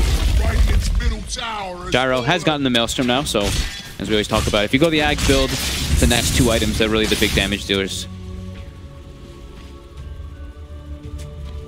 It's tier 2 tower. No Omni Knight. Keen Gaming will be a bit hesitant to come forward to fight. A lot of money on KP. Has got their with the Crimson at the moment. I'm wondering if maybe if he gets rich enough, he might just go for like the relic. There's always going to be the temptation. Yeah, really I mean maybe we'll see what he tries to do. Crimson Guard's also a pretty good pickup versus that gyro, but absolutely. If he really wants to just be like, we're gonna just outscale you, then the Radiance can obviously be that better option. Double damage. Yeah, he's been a sensible. Going for the Crim. Just gonna go Crimson. Yeah, he's playing it smart and safe. He has the whole thing as well already. He does. He's got the money for the whole kit. They might just be able to just take a fight with that, and that's going to reduce a lot of the damage coming out. But, you know, Gyro did go for the Maelstrom build, so be that. And you see KP parks the Hellbear Smasher in the pit, so he will scout Roche's up. Now Keen knows it is as well. Keen can go for Keen, obviously. He get away with this last time. Mugi can finish up the Butterfly right now if he disassembles the Mask of Madness, so Newbie could look to fight with that. Keen, they're going into the pit. They're going to go try for this. Mugi's TPing over. Does he have the Butterfly? Okay, he hasn't done the disassemble yet, but they've got it outside of the pit. I mean, there's the Crimson Guard in a pipe. It's a hard team fight for Keen Gaming to take if Newbie really gets stuck in as 5. Yeah. They really want to fight around the Nether Ward too. It's like every little thing matters in these type of engagements, so it's on cooldown now. That's the full Butterfly, as you say, with the Mask of Man is disassembled. He did do, okay, yeah. That's why we saw him walk up toward that secret shop. So they could look to go for maybe a smoke play here, but it is under a ward at the moment. We've been seeing a lot of these. This ward in particular actually has been growing a lot more in that exact spot, just so when you are going to try to secure a Roche, you can see the Shrine TPs as well as just that high ground. Be well. Let's see who can Take control of this. The sentries down from Game in fact 3 and Observer. They've got the favorable wall coverage. They're gonna see the smoke. Yep. But at the same time, Newbie does see Keen positioned there on that high ground. Trying for round towards mid, but scan will confirm exact whereabouts of Summer Newbie. Kaka just goes to reveal himself down bottom. This bottom wave. They are going to know that they are away from Roshan. The temptation will be there to get back in the pit. You can see MS trying to get towards it on the jar. He's actually so being dim. He's pretty far up right now. His team is quite far away. He chased down that wolf there. That's the BKB. He's out, but now Newbie can just make their way into the pit with BKB down. They're actually going to look for a kill here onto Yuna first. And with no BKB on Gyro, this fight... just get the blink nice out of the ball. But there's no BKB now on Gyro. He really wanted that dog of KP. But the dog survives and KP can keep his puppy alive. And look how fast Newbie kills this with the Curse of Avernus. As well as this farm Yuna. He's done it. He manages to get the kill, but he doesn't manage to get the snatch. Aegis is in the hands.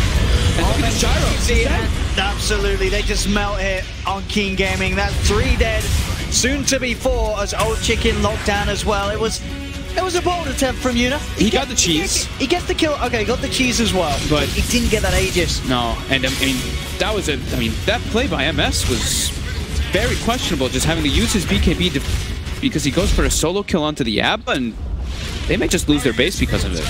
That was super sloppy. Newbie in on the mid lane, tier 3 tower gone. They're going to go for potentially tier 4s. They're saying we can force this, ladies and gentlemen. There's going to be 1 buyback. There's going to be 2 buyback.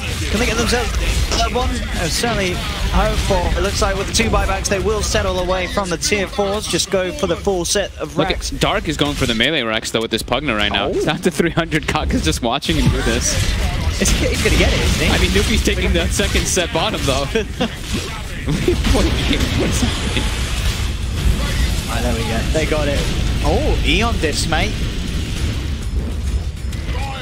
Dark. He gets the melee at least. He got it. He got those melee racks. But now the shards actually protect Newbie to get away at the moment now. You're playing versus Luna lineups, and they're starting to hit your base. Those glaives, that Lunar Blessing. A little bit faster than another blast. Yeah, just a little bit. You know, with 5 heroes hit, just a little bit. 14k lead for that Mjolnir on SC.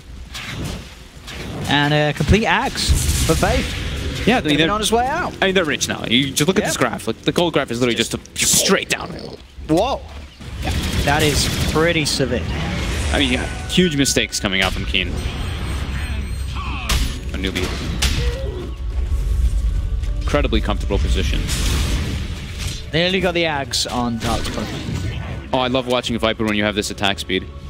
It's actually so how fun. he flaps his wings. Yeah, he had the Curse of Avernus extra attack speed too. He just flapping away. Look at this. Terrifying.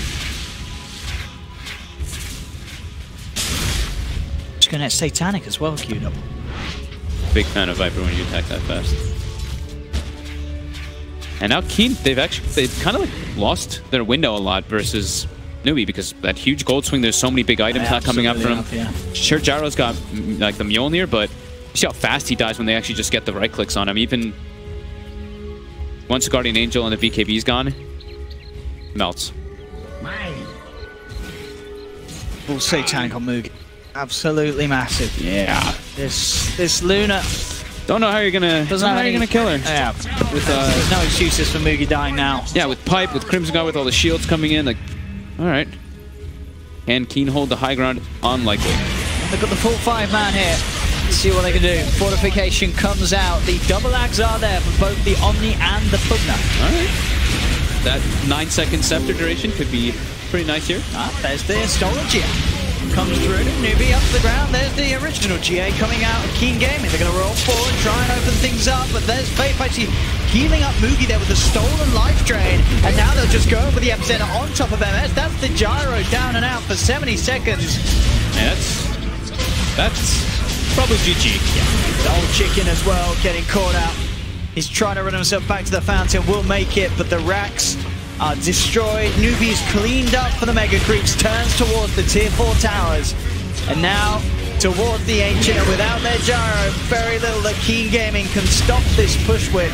They'll try their best though. Yuna rolls in with the snowball, but a quick burrow strike from Kaka comes out. That's Yuna down. Trying with the life drain, but GG is indeed called. Newbie will take the game. A game that Keen Gaming certainly had their hand in at the start, but too many come through, and Mugi is able to outfarm and outcarry them all. Yeah, I made a lot of mistakes, to be honest. They also just got split up. I think Newbie did play it pretty well. They were just able to stall it out. Well, Mugi got incredibly farmed, and yeah, just, I mean, that big mistake there near the Roche is so costly, and I mean, Faith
Rezo's so behind, even though he's top on his team. Just doesn't feel that way if you look at the heroes he has to play up against. Yeah. The Gyro is always meant to be in front, right? Like, he's meant to have stacks to work with. Like, he's at least got a double stack in one of his Ancients, but that's not that much to go with. Rubik, successful TP out of bottom lane. No one had Disable available. Actually, no one may have actually had Disable available. I think that your Scepter was ready. He had Rage TP. Okay, that's why. So no Disable available. And time Pasha's just rushed a Blade Mail. Looks like he'll be going Shadowblade next. I like the choice though, because Gyrocopter and Willow have a hard time like not dealing damage once they cast their Flak or their Bedlam. So you can kind of just tank the spells for your team. And if you look at the draft of BP, like Doom, Lifestealer, both approaching 2,000 HP, and it's 50 minutes into the game. So it's gonna be really hard to try and take you down. I suppose this is a team that doesn't really need to have like that mech carry for the off-lane. Trouble for the Brewmaster. They're going to Laguna him down. And, okay, King up. He was hiding similarly inside the trees, but there was an observer on the hill that saw everything. So he just throws out his Terrorize. They're feared but stunned up and going nowhere. No one has the range and position. Ramses can break free back into towards mid. Roger on the run, homing missile. Back underneath the tower, they're going to chase it down. Here's your call down, trying to create some space. Roger takes way too much damage. That one flag cannon hit, able to reach him and giving Resolution that last hit in, but Pasha, way too strong. Potential denial won't happen. The Infernal Blade from Pasha actually interrupts Matt, so he had no chance to actually get the denial out. DP's just so good. Like, he recognizes that Gyro's going to die to the fire plus Doom, and then and you can see Rubik hesitate to look to deny Gyro. so he just kills him instead with the Inferno Blade, and it's just such a, they're just so quick. All of them. Oh, we were talking about, I think it was like OG we were talking about in the green room while the games are going on this morning. And we're talking like, okay, so which players are having problems, which players need to step up in order for this team to work. And then you look at a team like Virtus Pro, and you say like, yeah, this guy's so quick, this guy's playing beautifully. Roger was a fantastic pickup for them. Like, for me, he was the highlight of the old Na'Vi roster. And now he's just syncing so well with all the timings of Virtus Pro that they're aggressive, reflexive team. It almost like it feels like a flashback actually to Alliance. Remember when Alliance used to be able to just pick absolutely anything and they would always win? I was like back shortly after they won TF. Back in the 90s? Wow. Just wow. NSYNC had their day too. Wow. Sorry, Backstreet Boys. Backstreet Boys is the level they were at, not NSYNC. Come on, at least give Alliance some level of credit. Burrow Strike onto the bottom river, Brutemaster's in trouble. Afterlife, he's forced into a split. They're already back. Look at that. And Rampage will go into it now. Raged up, wants to kill off Resolution. They were backing up for half a second. The T1 talent's already fallen on the bottom lane. And with the pickup called down, Rampage is in real trouble. Pasha wants to run in. The Burrow Strike is nice, with Roger on a cliff, however. But he's covered underneath the Sandstorm, which will now be gone. Observer and Sentry on the hill. That's why he wasn't really under any real cover. Got the Inferno Blade, Afro, Clash. It's working for Afterlife. Virtus Pro, they got a lot of low players, and Resolution now wants to try and capitalize. Needs this money, especially the kill on No One. It would mean so much. The Soul Assumption, it's not enough. Into the trees, down to 40 HP. No One visible to Afro Ninjas, Familiars.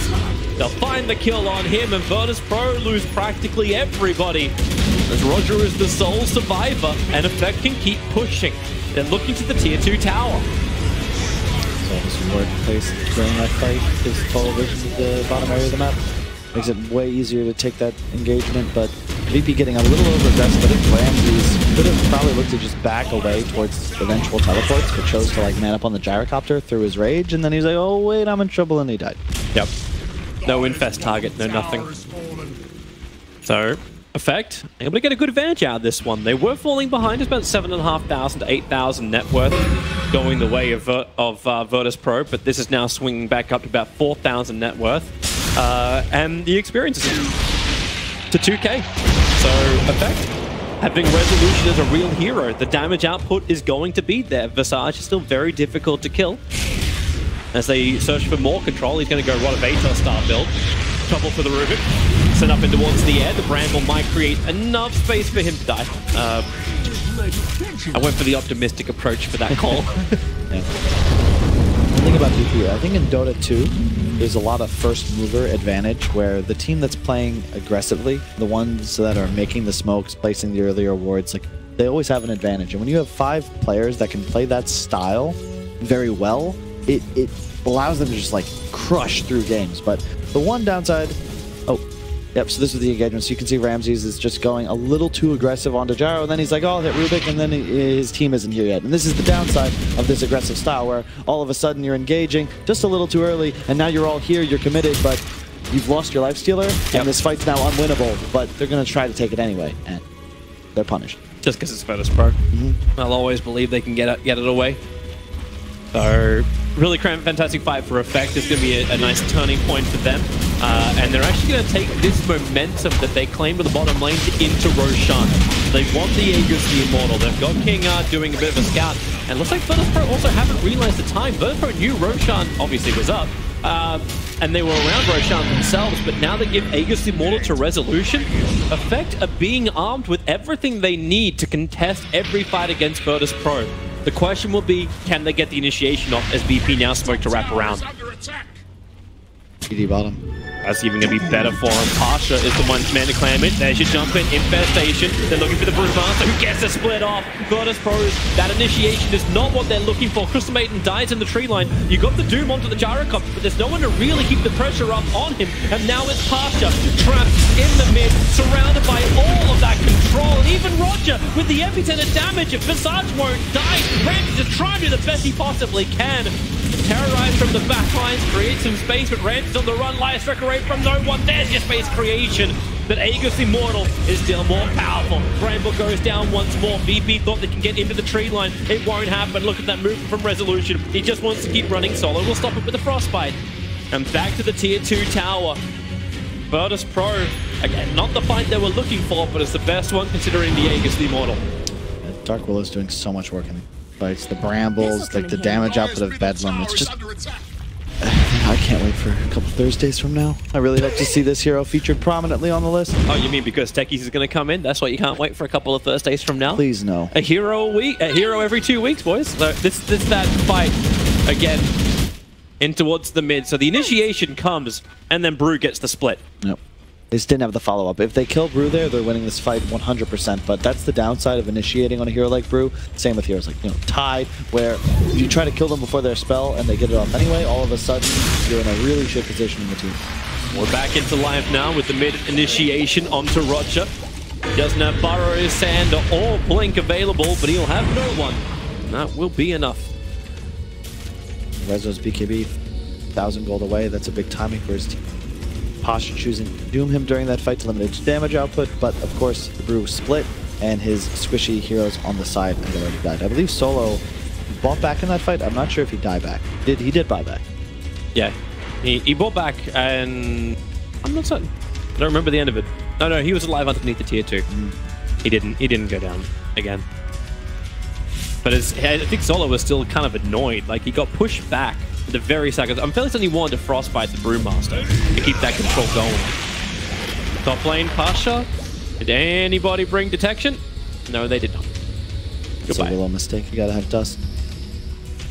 He's been doing a pretty damn good job. You can give him this one. Nope. No? Nope, no excuses. No mercy? Support. Wow. Your golds for the team. Wow. I did not think we're seeing eye to eye on this one. Mercy is always great. Bloodstone up on no one, so that's his item of choice after getting the Yule Scepter. This could be punishing for Virtus Pro if they start if they continue to lose heroes in the engagements.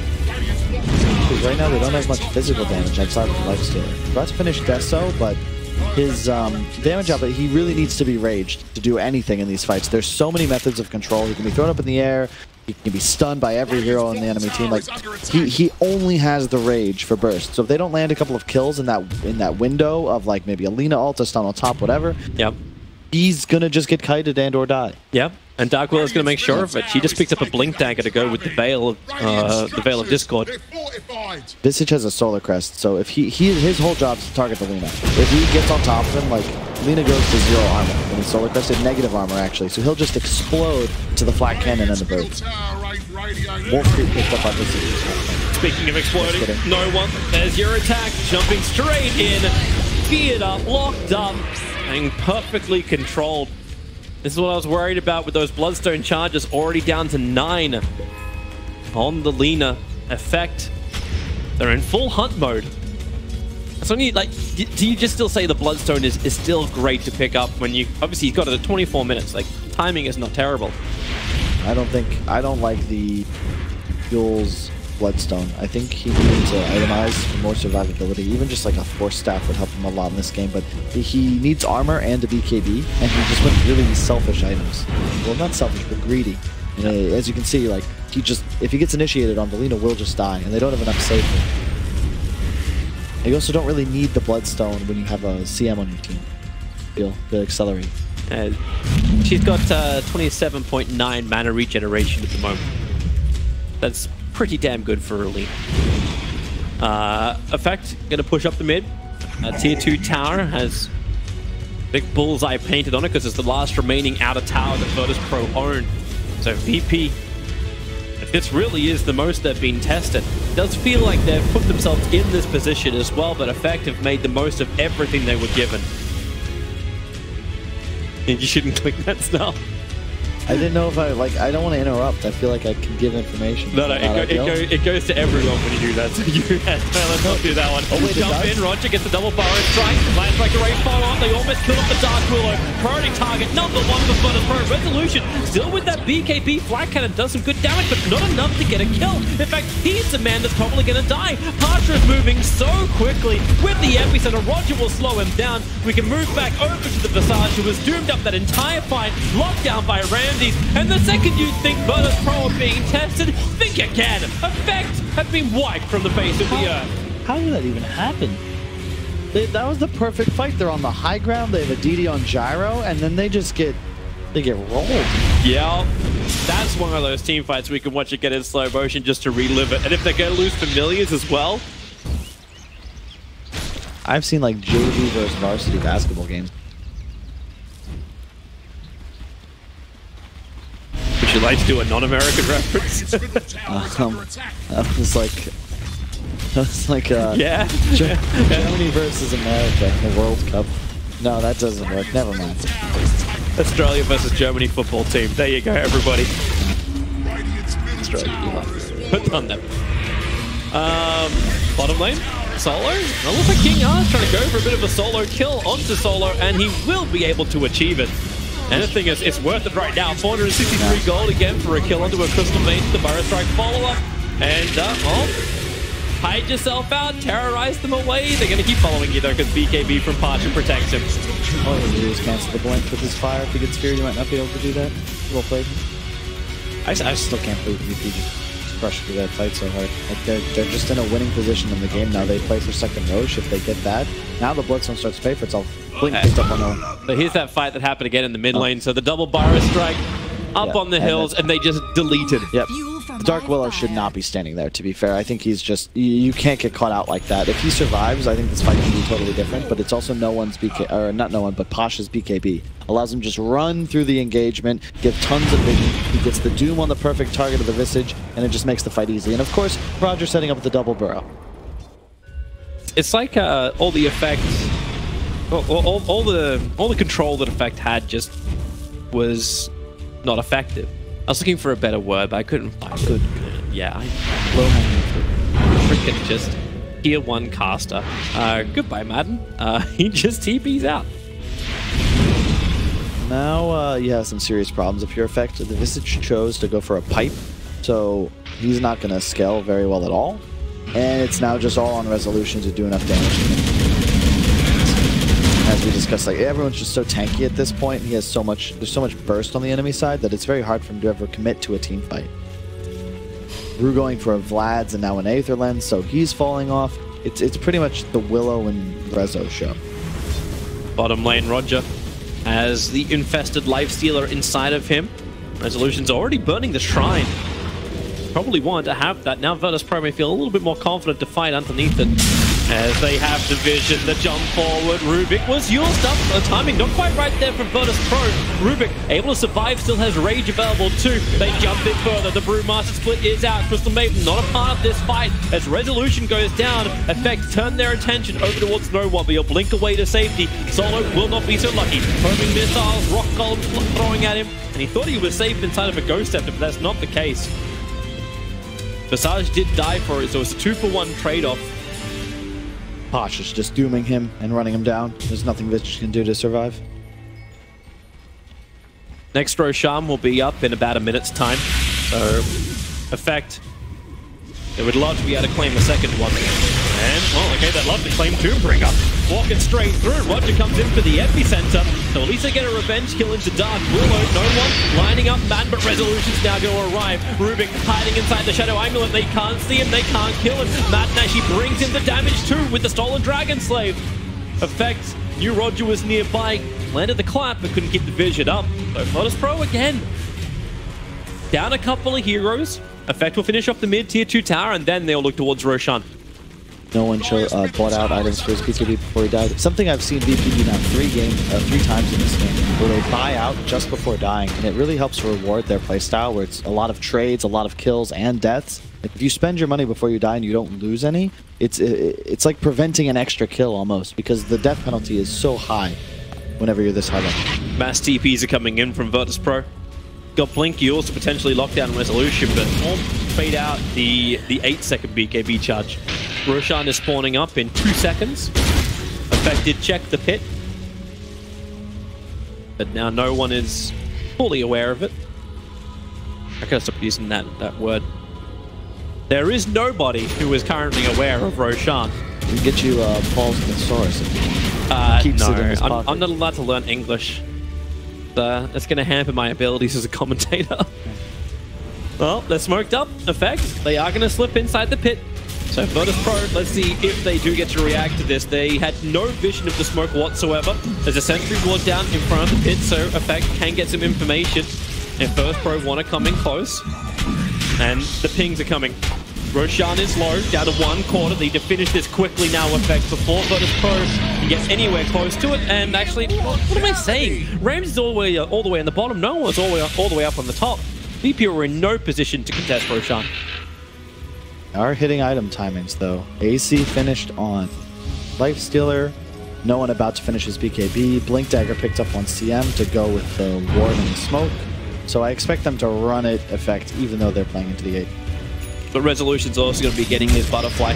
You've got Brewmaster very hard to nuke down when he went for the Aeon Disc style build. Afro Ninja, he's slowly getting towards the Orchid. I say slowly, he's about 1,000 gold away from completing it. But they need a little bit more time here, Effect, to make all their items work and then to even deliver them out. It's like VP has map hack on, though. You see the line drawn by Brewmaster, and they're just going to intercept and immediately initiate on the It's so obvious, and there's no vision. They just jump in. The perfect double Burrow strike. Madden is gone. The Doom is already out too. So once again, the target to being removed. The Afterlife this time around.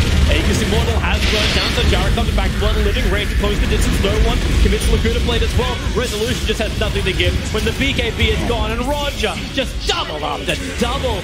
This man never takes a single shot. The Brewmaster is the only one to be alive, and that's because he fought back to try and get involved in the fight, but it was over before he could even finish his TP.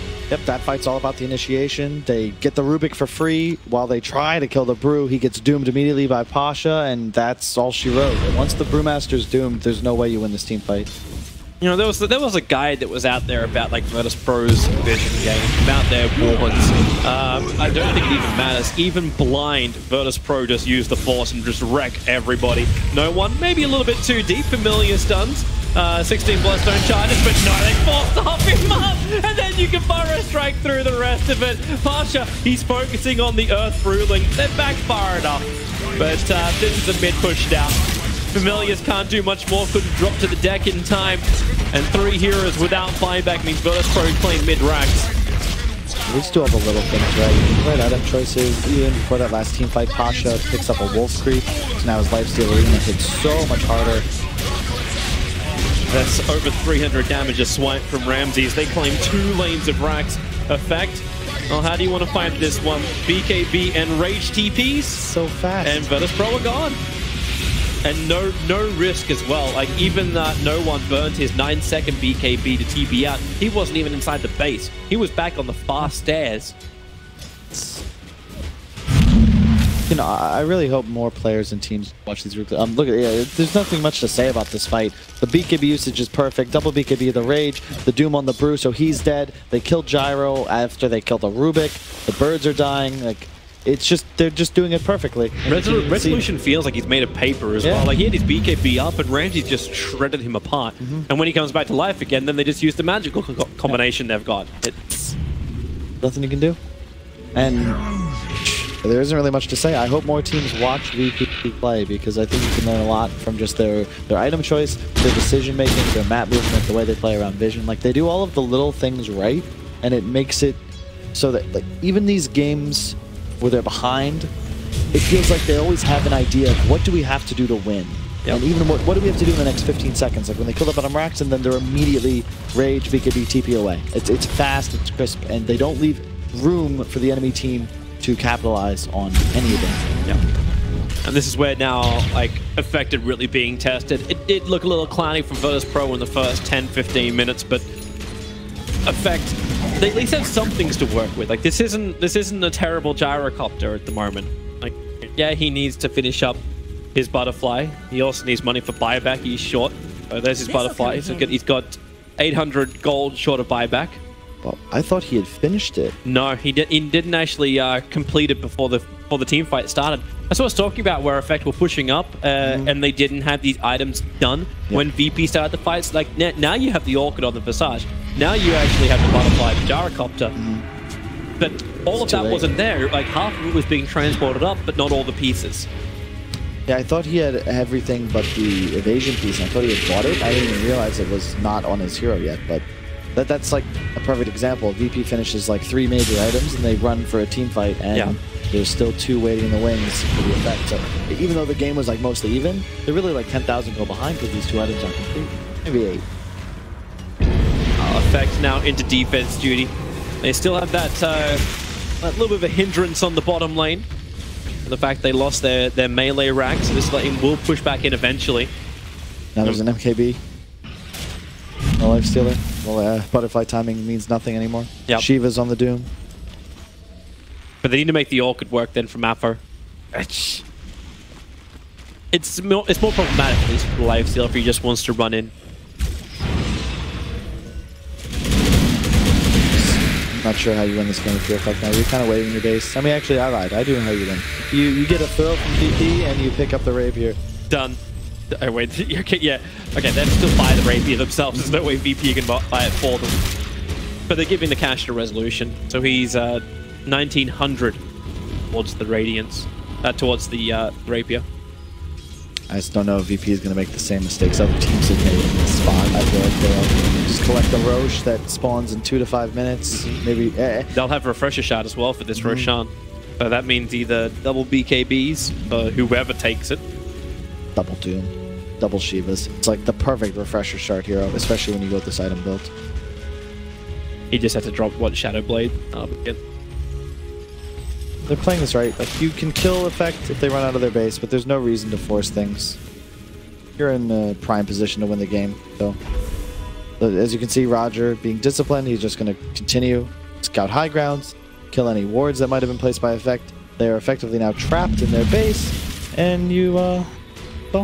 Madden had to be feeling that one right there. But Crystal Maiden has a BKB. Even if he was feeling the telekinesis grab on the solo, you'd BKB and you probably lose the fight. He has maxed out Freezing Field along with the Talon. So. Oh yeah, he's looking for the big ultimate. And this will be a glorious ultimate from Solo once he finishes the Aghanim Scepter. I'd love to see him just like BKB and blink. So they have now 1 ward in the base, another on the enemy high ground up top. See, they're just playing around. Ramses is farming both ancient camps. They're farming both side lanes, and then they kind of collect around the mid lane as like 3 heroes just to keep the lanes pushed in, but also maintain safety by playing closer to him. Except for Solo. Who is Solo? He was waiting out. He actually just lost the Gem of True Sight. Also, Crystal Maiden walking around with that. Before, they actually have another one. Yeah. There's one on the Sand King, so it goes both ways. Who was able to recover that? So it was the one that Madden bought originally, is now on Afterlife. And Roche spawns in 20 to 320. So again, they'll just chill. They're buying time. Okay, maybe Gyrocopter's not going to go for the Rapier anymore. He's got the panic in the quick buy. I know, Reza. You sure? 100%. So he's just trying to fool us with his quick buy. All right, so we're going to get our Roshan spawn timer. Let's see who's going to have the advantage here. It's 1.5-ish minutes. So both sides will be looking to play around this, which means establishing vision. Their only real play, I think, actually they need Rapier to win a fight, and then they can utilize that to maybe win a fight at Roche. Wait, he bought an ultimate orb. Is he doing Mansa or something? Who are you talking Scotty? about? The Gyrocopter. Really? Yeah, that doesn't make a lot of sense.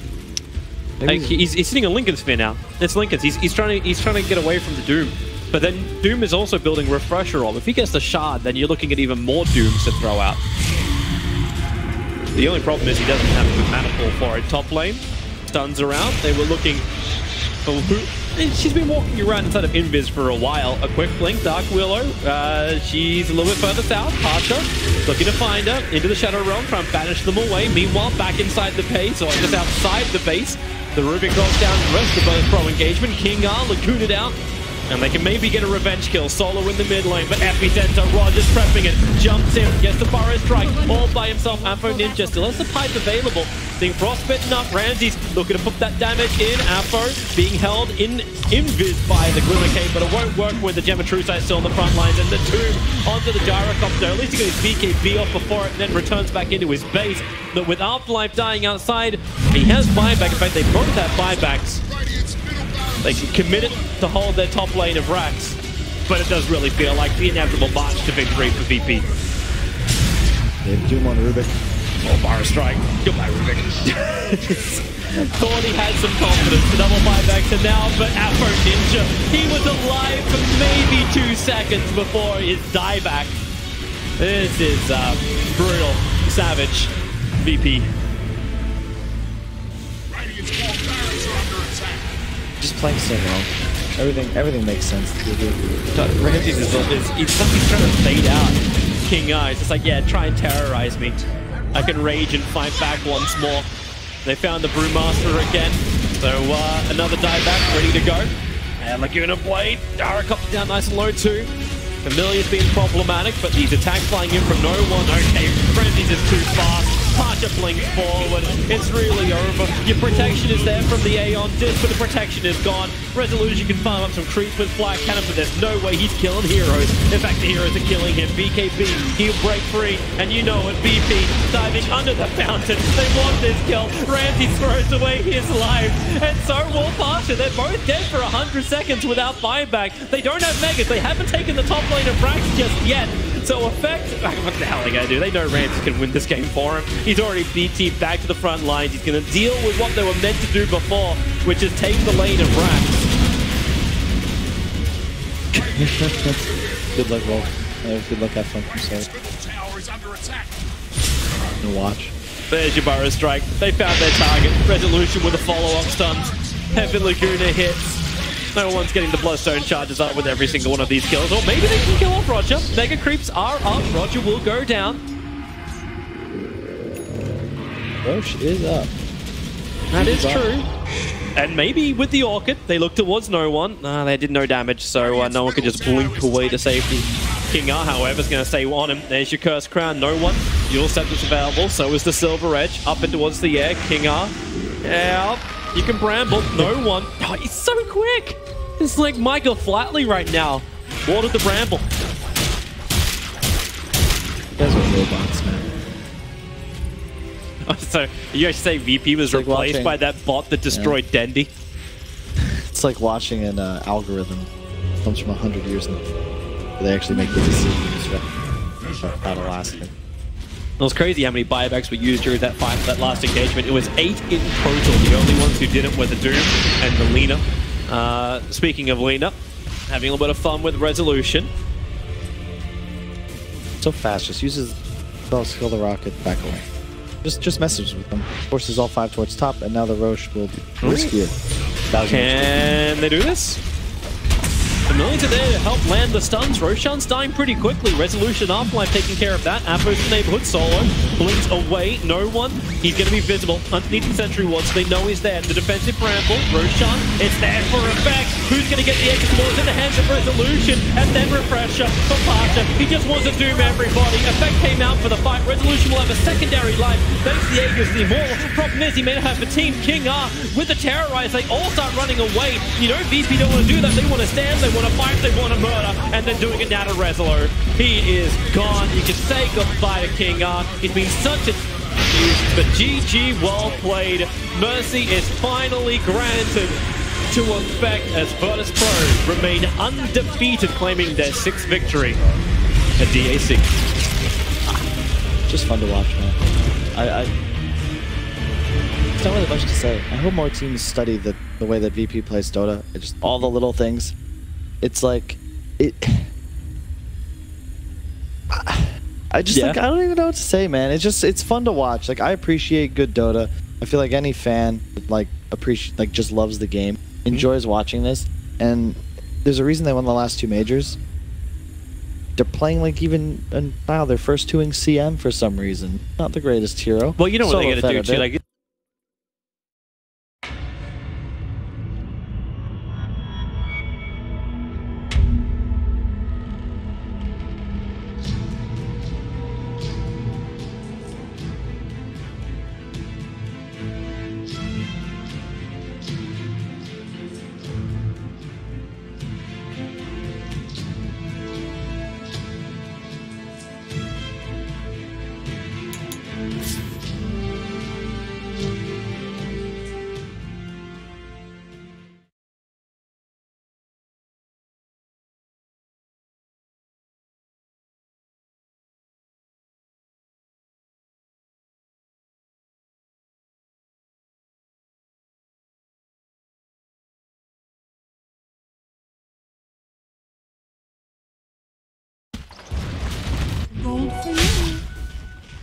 very good place as the CS for him and Matumba, man, it's pretty much perfect CS here at the moment. 6 minutes in, 39 for 16 and 35 for 14. Yeah, already the Dominator finished on the bear.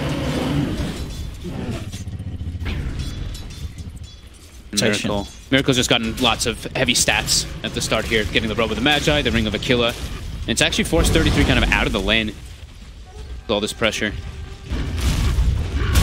GH looking to try to secure this mid tower. See the Dominator takes the siege creep, and in comes Kuroki. Well, then mind control is getting gone upon. The three of them do surround him. He is not level 6 as of yet. They've got the Nightmare. PPD sets up for Pycat to close the gap with the Rocket Barrage, and Optic will punish the off-lane Brew, left alone. As indeed, the supports of Liquid looking to put pressure onto the mid lane. They have to get all the kills possible whenever they see the movements coming out. This Liquid already claimed this tower with this extra siege creep. That's a very early tier 1 tower mid to fall. 7 minutes in. Early objectives for Liquid.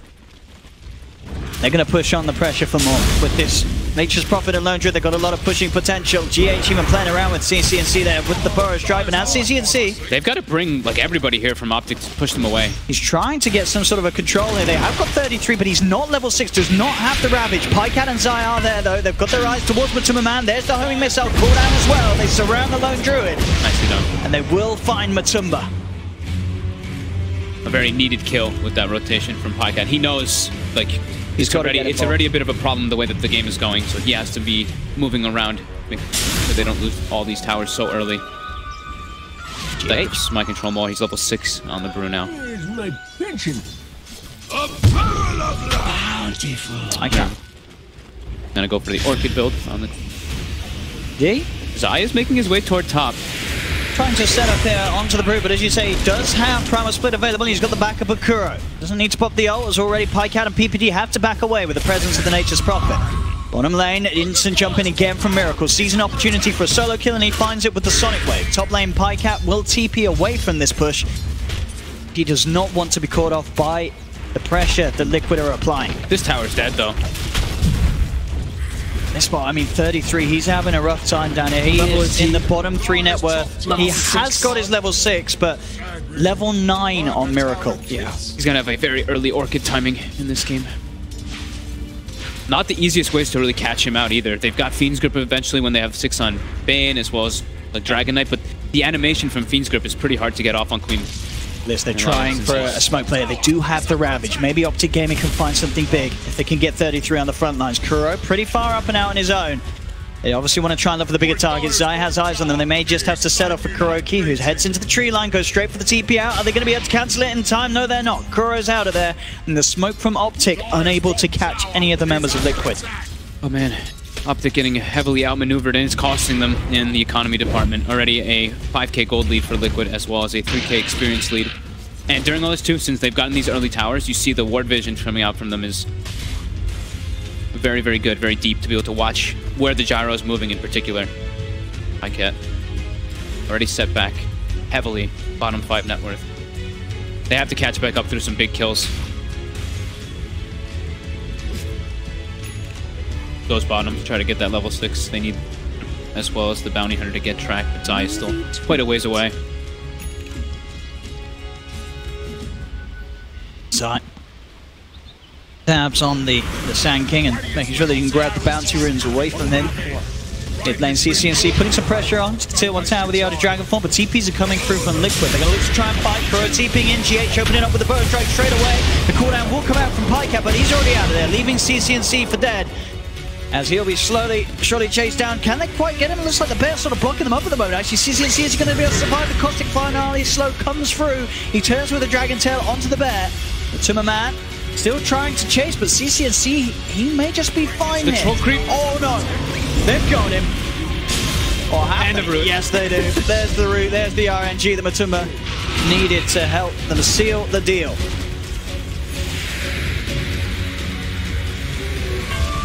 That certainly took them a fair bit of time, but they get the job done. Liquid, in fact, Miracle just jumps in and takes the kill. He should. Is he going to be able to get out of this? 33 pops the Ravage. He really wants this. Blink's going to be back up in a second. He has been tracked. Oh no. Immediately goes to the Blink. The TP out. Miracle makes it away. Nice Ravage, he says. And they get top tower, and they kill the gyro. Everything for Optic is actually just completely falling apart in this game. It's an 8k lead already. I mean, what has happened? Because Optic, we've seen in the games here, they have been looking really hot here at LAN, but this game, something is just not working out because they're now at an 8k deficit. This is one of the harshest openings to a game that Optic have had here. 33 comes in, but he's got no Ravage. Immediately gets Burrow Strike to pop the primal split. Pycat trying to hold back inside of Liquid with the cooldown, but 33, falling incredibly low, has to back himself away. Liquid will start to retreat as they do begin to get tracked up. Kuro goes for the TP out. Get the stun onto him in time. Kuro should be punished for this. The track's there. Bounces from the Shuriken and the homing missile, holding him down for the brief fire to finish him off. Zai gets rooted though, but Man turns with a bear. Finds a return kill, but Optic making sure that they can get the favorable trade. They've got the grab onto the Brewmaster and will take a second. This time able to punish Liquid. These are track kills up for Optic.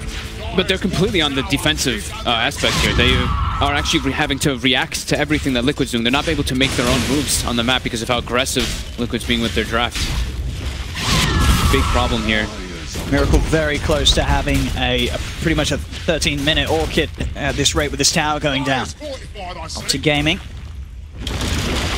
Gonna be able to do anything about the tier 1, not the tier 1 at least. They will group up around the tier 2. They don't have Ravage available though. I don't think that they can actually take the fight, even though Liquid does not have any of their ultis either. Bottom lane, Pycat. He's out here on his own. He's in a lot of trouble. He's trying to run. He's trying to hide. Can he juke his way out of this? Just a bit here. There's the Mud Golem chasing as well with that stun if they can close the gap. Speedy. There's GH. And GH has a blink already. He's got the control. Another kill for Man as Pycat caught out alone.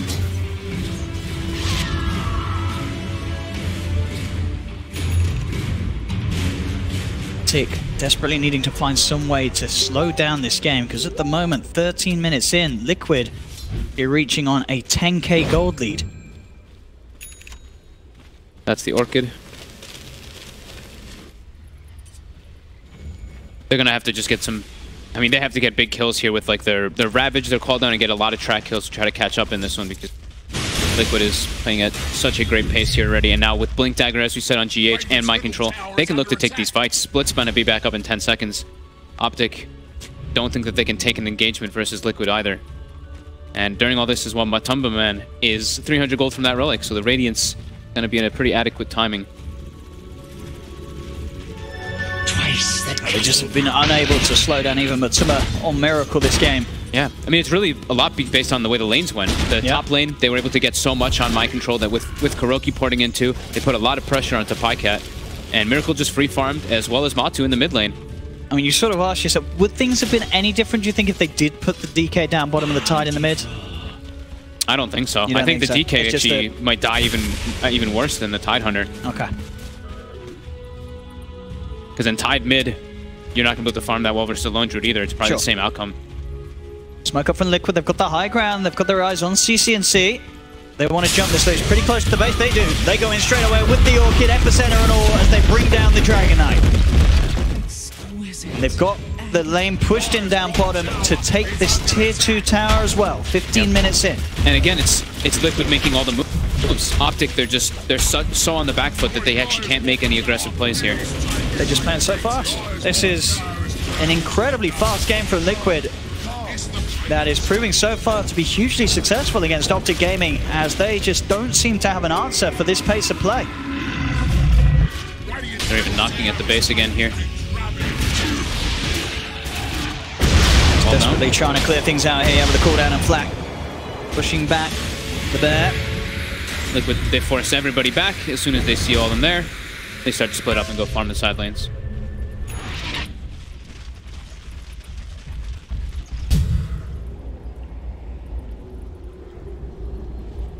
Pycat to somehow get those items that he needs to sort of be able to hold back these pushes, but the way things are going, he does have to go for that BKB straight up after the drums, and he gets a long way away from it. And the thing is that they really lack damage on the side of Optic too. Like, it's pretty much all gonna come from that gyrocopter. The rest of them don't really do that much in terms of damage versus Liquid.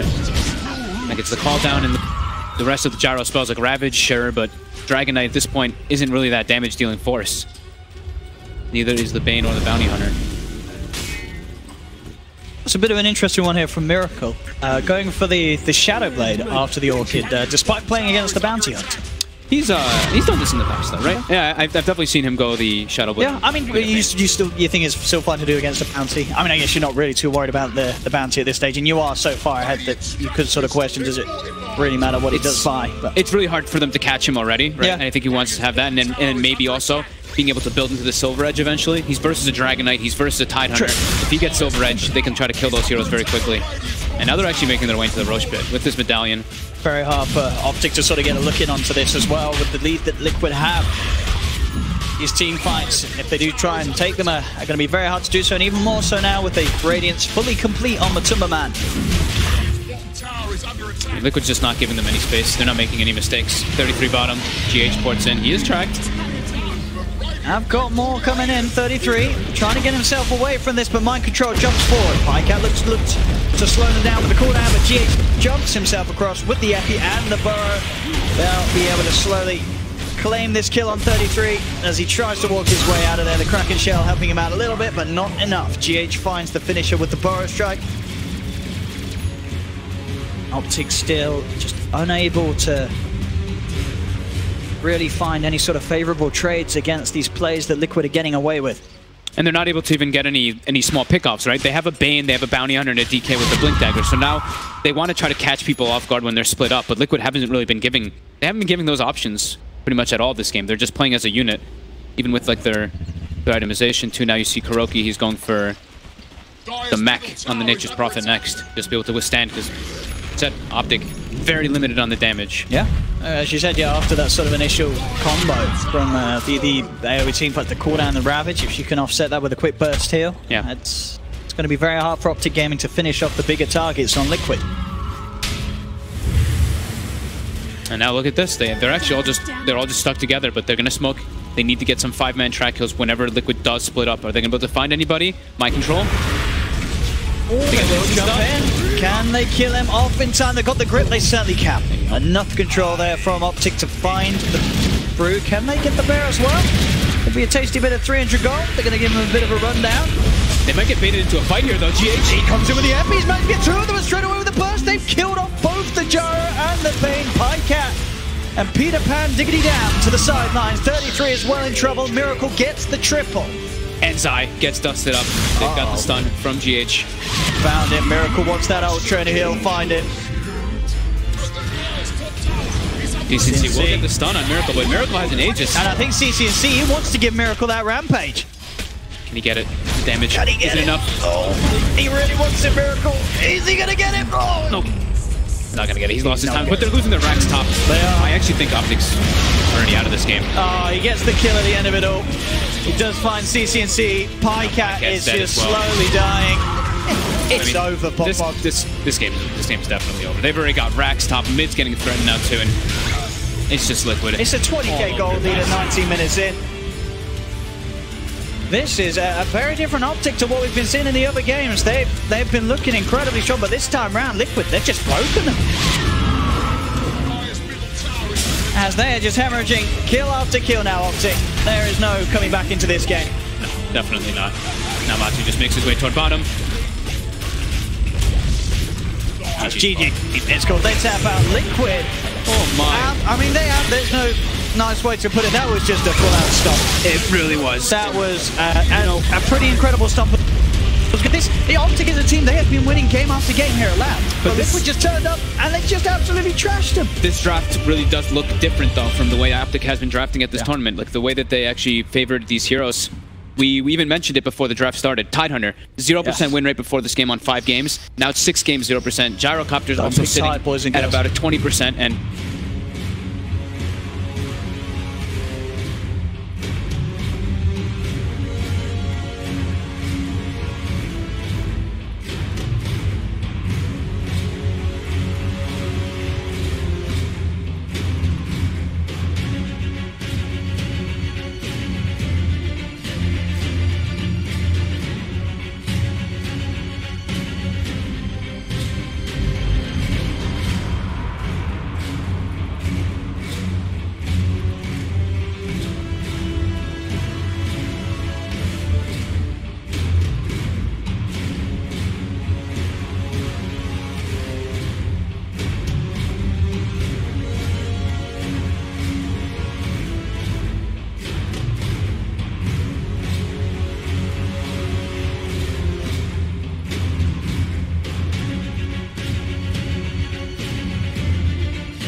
Team Secret's turn to pick.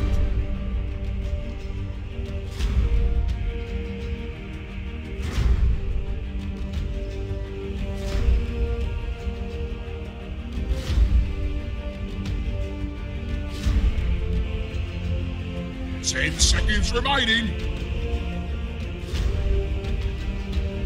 Like a initiating hero, then you have the standard like a range hero, Pain. Like Pain.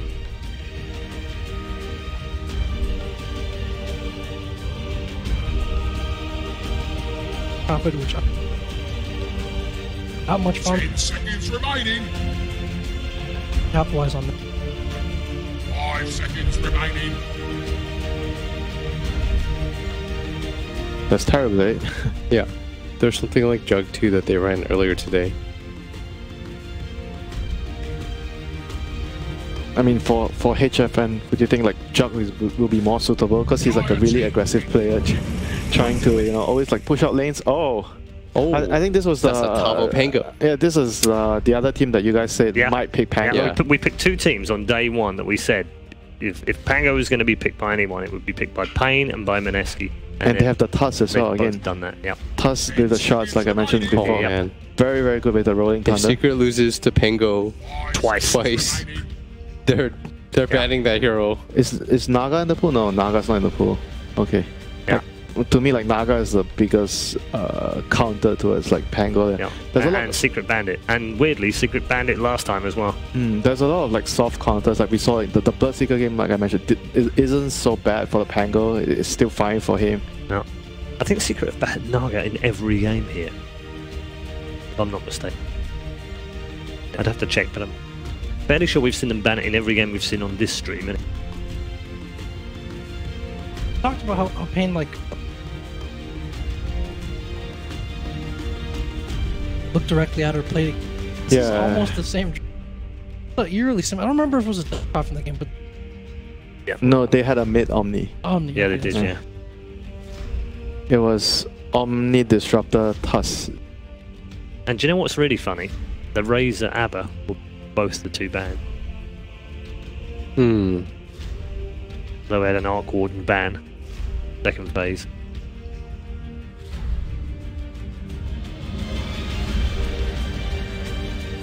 Isn't it like the Abba rather strange? I think I remember we were talking about it before. It was not really. Was it the previous game? Which game it was? There was also this one game that. It was the Mineski against Secret game. Yeah, as well. that's what I'm saying. Yeah, they banned the Razor and the Abba in the first three.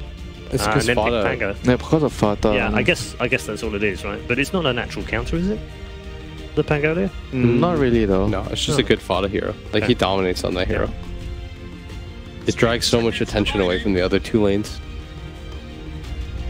Pressures the tower, and then he gets this early helm. He puts a lot of pressure on your team. Then he like transitions into a Radiant. So he's like very strong later, like throughout the game, I'd say. So they go for the Lone Druid, something that was banned in the last phase, previous time. So they're gonna have a lot of flexibility with the two supports like moving around the map. The mid Omni's banned. None of that stuff going on. They're trying to figure out what Fata hero is gonna come.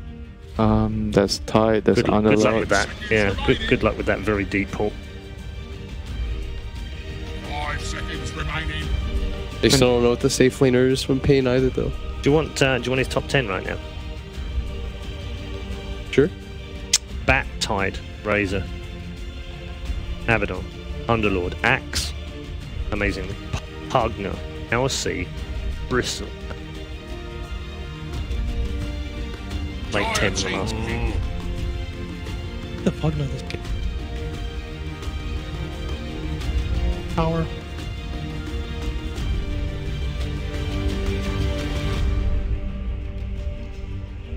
With the Rolling Thunder, you're not really afraid of the Pugna, but the time that you're not in that. I feel really sorry for the Tusk, by the way, who's being skewered by the Pango. They're gonna be best buddies. They're gonna be best buddies in the game, you know. They're gonna work together. Doom. Okay. Not one we had on the list for Fata, but okay. I guess they just want to make sure that this Pango is not going to be a nuisance. Yeah, is that what they're going to do it for? Is they going to tuck him away? Middle of the fight? Probably. They're going to make sure that they get... Like, if DP has her ultimate up, you don't really want to doom her. Unless before she pops it. So I guess mainly you want to doom the Pango so he doesn't annoy the whole fight. Yeah. It does work both ways, right? You get the jump on kind of end the fight. Well, that's the other thing right now, isn't it? That they would have had a chance to have discussed how to deal with the Pango after they played against it. They'll have a much better idea, won't they? Alright, if you're gonna go crazy, pick Wraith King. It's good against the Lone Druid Bear. Yeah, it's good against Doom. If I'm Pain Gaming, take a risk. I think they already took a risk. I don't think Pango it's... already a risk. Is Pango a risk? Well, it's a good hero though. I don't think it's like Medusa.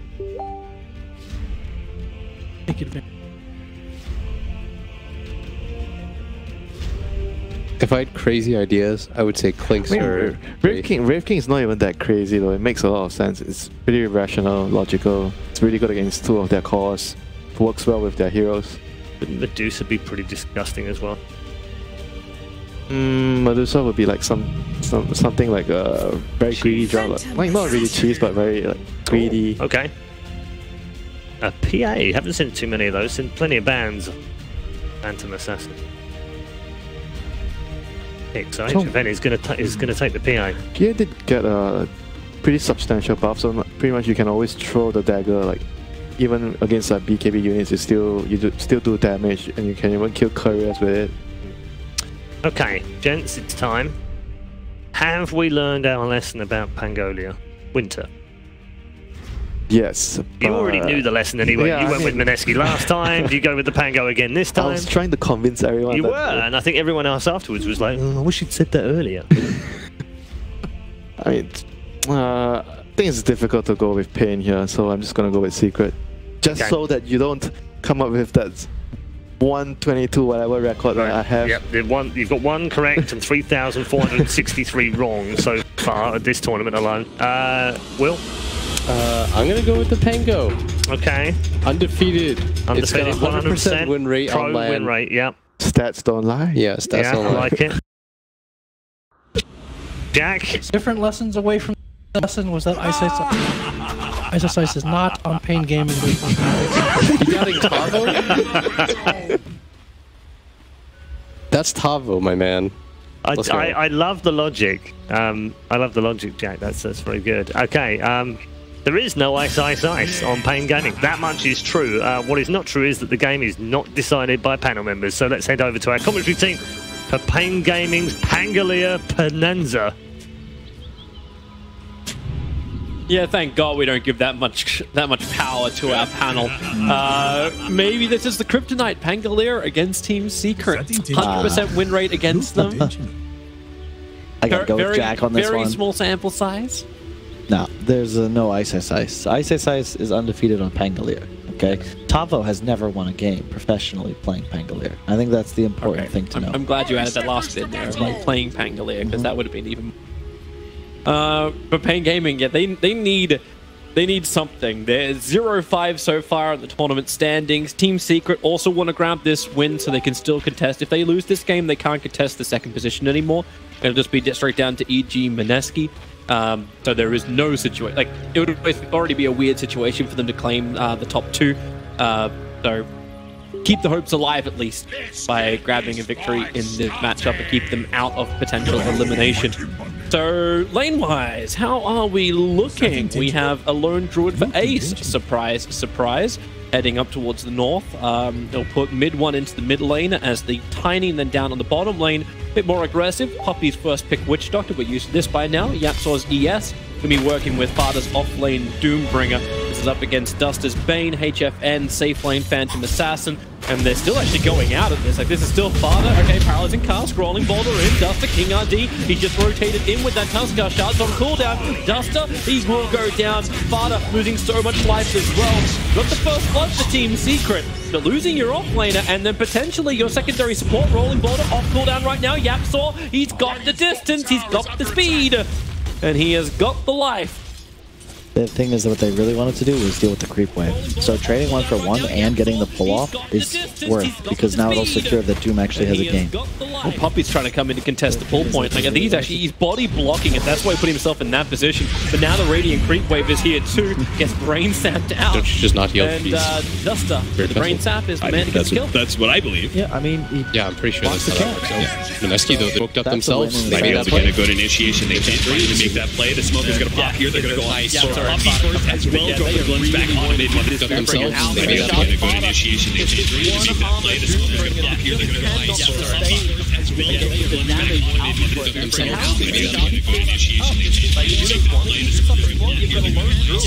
Up against the Pangolier. A very talented easy, but there seems to be a lot of CS coming the way of Pangolier compared to Ace. they're definitely good time. Such a good one. I like it. Bottom lane, Yapsor's in trouble. He has no rolling boulder, and they're just letting HFN kill him slowly under the tower. They took a couple of extra hits for it, but it kills him. Consider the last game where they just get too aggressive in the massive creep wave. Going again. Yeah. Snowball is coming off cooldown half a second time, potentially underneath the tier 1 tower. They got a full creep wave with them too, so stifling dagger. Scorcher will give Pain a little bit more movement speed, but they were waiting for it. They just shot him up, and Pain Gaming claimed their 5th kill. It's great. Tavo just wants the Courier, but he can't get it. Yapsor and Puppy control him, and that's off-lane Pangolier that will die. There's 3 kills on HFN in 2 minutes. Yeah, it's not the hero that Secret wants to be getting such a good start, but the thing is, at least they ran out of mana, so they can no longer kill Fata, even though he has 3 deaths. He's going to collect like level 3.5 under this tower, and then he'll have a double wave of coverage. It's that diminishing returns, right? Ever since the changes. But hey, Bane's getting more out of this too. They're finally now pulling the wave back, so they try and get a little bit more control. The one lane we haven't really looked at all is that mid lane, mid one. He's got a couple of, a little bit more regeneration up his sleeve. Death Prophet just burned her salve. That DP can definitely add some nice tower pressure once he's got that exorcism up there mid one. I suppose mid one can just destroy the creep wave. Just burned her salve. I really like the PA last pick in this game, as long as he gets ahead. And as you can see, he already has the 3 kills, and he's free farming. And this is the hero Pains needs to look at to carry them throughout this game. His only real weakness is that if he falls behind, there's so much burst damage from Secret and so much magic damage that he could just die. But I think he'll be fine. He's got a great start, and I actually think it looks good for Pain already. Yeah, he's 600 net worth in front. You actually kind of wonder it too. Like, you pick up the Pangolier, we meme, we joke, we laugh about it, but he can still be very effective in the fights. But the Phantom Assassin is just one of these heroes. Okay, Tavo going after Puppy, as Puppy did put the level 1 maledict on him. Tavo pushes away. Puppy still surviving, as here comes Yapsor. Tavo, you can taunt all you want. He's so low on life, they can use security vision up high ground. Earth Spirit can't close the distance. Meanwhile, Doombringer does die on the bottom lane. Tavo jumps out, salves up, and that sounds so much like Star Wars to this. They ran right ending. Their Pango draft is very similar to Mineski's as well, where they have a really hard carry in the PA that's also not necessarily tanky, but he counters Tiny and Lone Druid because you really just can't hit him. They're going to miss 50% of the time. And then they also have a DP, which is a naturally high sustain, very tanky core.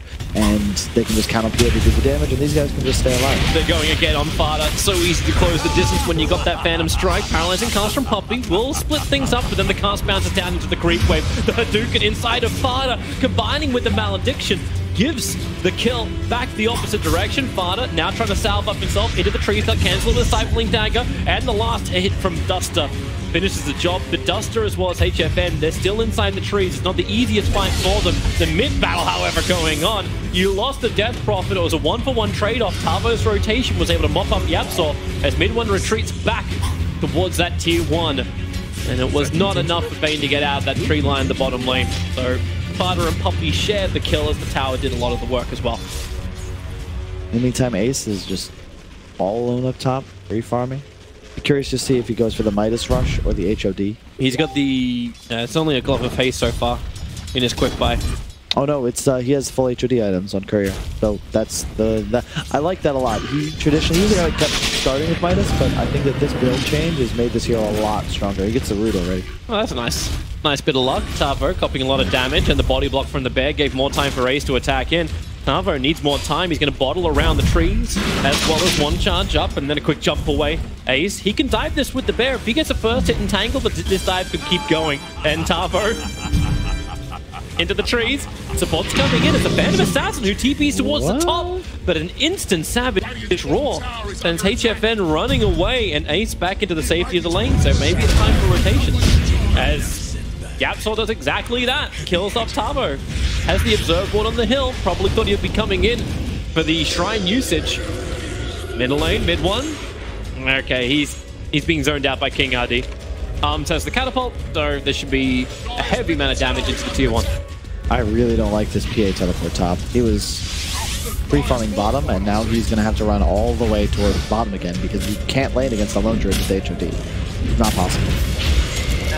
Well, Painful is now down the bottom lane. Mid-tower, mid-one actually got the smile, and here comes Yapsor in from the side, but Phantom Assassin attacking into mid-one. Yapsor puts down the boulder, so you at least have the silence. He can't Stifling Dagger, which means there's no way for HFN to finish off mid-one. Yapsor will pick up the double kill, saving the life of his mid. But Revenge is on the way. Dust up, Brain Staff, so much damage so quickly into Pumpy. Level 6 is finally onto the Phantom Assassin. So the tier 1 tower on the top lane being taken by Ace while everyone is absent. Yep, this is the issue for Pain right now, is that their whole team is centered around this PA, and the tempo timing of Secret is going to be so high. Look how farmed Yapsor is. He has 5 kills already. Not a bad day for him. He's got more net worth than the Tiny has. Almost 3,000 net worth on him. Meantime, DP Tuska's dead. Potentially. Nightmare on the bottom, but it's Ace chasing down King RD. He's able to get the entangle bottom lane. Tavo just rolling, bouldering through, looking for that hit, just pushing around these Team Secret players. He misses the attack, however, onto Fada, so Fada will be able to survive. The Phantom Assassin's gone. The Bane will join him. Team Secret brought everybody but Ace down to this bottom lane, which means they'll keep pushing. Yep. Ace is just loving the space right now, and he hits towers so hard as well. He's going to look to pressure mid. This is going to force rotations, and in the meantime, PA just died. And Doom hasn't even used Doom yet because he's not 6, but I assume he'll run straight at this PA when he is. TPs are coming in. Like, actually towards the mid lane, so Duster can really close this up with the Lone Druid bad. There's no way to defend the bottom tier 1 tower, like, much damage to that. Top lane is where, like, Pain Gaming have a potential for trade. Puppy has already begun his TP into the trees. It's so hard now for Pain because the PA is so weak. He can no longer play as aggressive as he was during the lane phase, and he's forced to just like farm. But it's so hard now for Pain because the PA is so weak. He can no longer play as aggressive as he was during the lane phase, and he's forced to just like farm. But it's so hard now for Pain because the PA is so weak. He can no longer play as aggressive as he was during the lane phase. Now here comes the so weak. He can no longer play as aggressive as he was during the lane phase. Nightmare from Just creates some space through inside the top of Death Prophet. Lots of more charges. The hit flies through from Yapsor, a little bit off target. Arms need some luck. He's got 8 more times now. Space is moving. The trees is far away. The girls give the line back again. The Lone Druid does go down to the PA, but it's up in that tree line, then you'll lose arms. Control. So Phantom Assassin, much did you kill for him? For the Phantom Assassin. But that pressure on top lane, you knew Secret was going to answer. It was taking way too long for Pain to push it. Yep. It's going to be all about towers. The issue with Pain straps is that they only really pressure towers with VP, and he's fallen so far behind. And this seems to be a common theme with Pain's games, where they're not doing too badly, their drafts make sense, they play well, but then Arms is just kind of lagging behind the rest of his game. Yep. It's going to be all about towers. I wonder if that's also because of the space just not being created for him. Like, the amount of pressure which is coming in from every single team in this tournament. You make space for one hero, and that's probably already hard enough. Not doing too badly, their drafts make sense. And that one hero is a Phantom Assassin. Thankfully, it's going to steal the DD. It's going to be all about towers. I wonder if that's also because of the same space. items as ISIS, I suppose. Which makes sense. It is by far the most successful Tango build. 100%. Successful Tango player. Yaps will die. 4 heroes smoke up, gang onto Death Prophet. No reason to use the one charges. You can Spirit Side, but actually use the one charges. And now Pain actually smoke up himself. So Death Prophet's dead in 20 seconds. They're pinging bottom lane, so it looks like they're going to try to stop Ace. He's already finished phase 3 from 0 and he's going to film it. So he might just be skipping Radiance entirely, which I don't mind because the key timing to killing a PA if you're not just pushing the game is the MKB. And I think range 4 mode is a lot faster than They need to get this slow on the Ace with the double damage of Tavo. They're going to do so much worse. Second floor, that's why Tavo kept the distance, pushing around, but not pushing him out of the shots. They still don't kill him. Yapsor dead. Turns this fight with the double kick, double silence. Tavo jumps away. Yapsor's rock was close enough, and now he can roll and bottom forward. Gets closer distance on Tavo. And Pangolier will die. Meanwhile, in the mid lane, Phantom Assassin going on Coffee. Maledict is on him as well as the damage from the Death Ward. 17 one-charges looks like PA feels confident enough to survive. Especially considering no one else is coming closer to him. He's still on top of the network, but he needs to continue snowballing, which is hard for him. You don't have wave clear until battle period, so this next 2 to 4 minutes is really key for him to maybe get on one more kill and just continue to accelerate. But I'm afraid if you look at Secret scores, like the Lone Druid Tiny are very far ahead of their counterparts. Tiny's gonna get more aggressive soon. Just picked up the Shadow Blade, so mid one as he builds a fight nice and hard. King RD is... He didn't see him, and it's unfortunate for him because he has the Invis rune looking for a nice target. Now he sees Yapsor rotating as well, so mid one, hides himself for a shot, waits for Shadow Blade to come off, but there's your Avalanche toss combination, and Pangolier, thanks to the silence of Yapsor, had no way just to bounce himself out of the fight, but Fiend Script into mid, Lone Druid in trouble, lockdown, controlled. Another big kill. But you're happy with this trade-off if you're paying gaming, keeping that Lone Druid down. Looking to have a crack down the bottom lane, Father starting his TP. King RD needs the vision to snowball forward. And unfortunately, it came way too late. So the trees will fall. And Phantom Assassin, not healthy either. Those one charges, the Maledict, okay, it's not going to be enough. It's level 4 Maledict, but it's still not enough to kill HFX. If the rocket hit the Yapsor there, I think he would have died just thanks to the extra damage from Maledict. Alas, it was one. A word any Vikings fan. What is this dominating siege doing just sitting on the shrine? I think it's Scott. Yeah, but like no one's killing it. Now okay, it times out. No, Ace just doing Ace things. Like right now. Probably a little upset he died twice trying to prep the split tower. Grab big from the shrine. Definitely shows the problem though on Team Secret. Like you want to get really aggressive, but then you got the Fiend Script from the Bane. One target gets locked into it and you just can't run away. So I'm still waiting for Pain Gaming to have a nice synergized team fight. Alpha caused a lot of problems bouncing around on bottom. Kept Doom just almost in a permanent stun position. But they're mixed together. Now the Battle Fury has arrived for the Phantom Assassin. They shard up, snowball as well. Ace to be controlled, the jump in, stifling dagger, and whoa! Oh, hi, crit! Man, he's not playing. One of the issues with the range form Lone Druid is think of a lot less tanky than you are when you're going melee form. Especially when he's up against the double damage rune on the Phantom Assassin. With the battle here. Yep. Unfortunately, they pop the DP ult and they don't get any objective off. It's just going to be kind of a retreat into farming. It's one of the downside of Pain, but a crisper team either saves that cooldown or they're immediately going to back toward this bottom tower for help. And instead they just sort of grab the kill and then play super conservative because they win fast. It's probably actually didn't backdoor that tower. Like you've got the double damage rune on the Phantom Assassin, you've had the exorcism, had the light, and no real big abilities in the minute. It was shards and snowball. That was the extent of the control of it.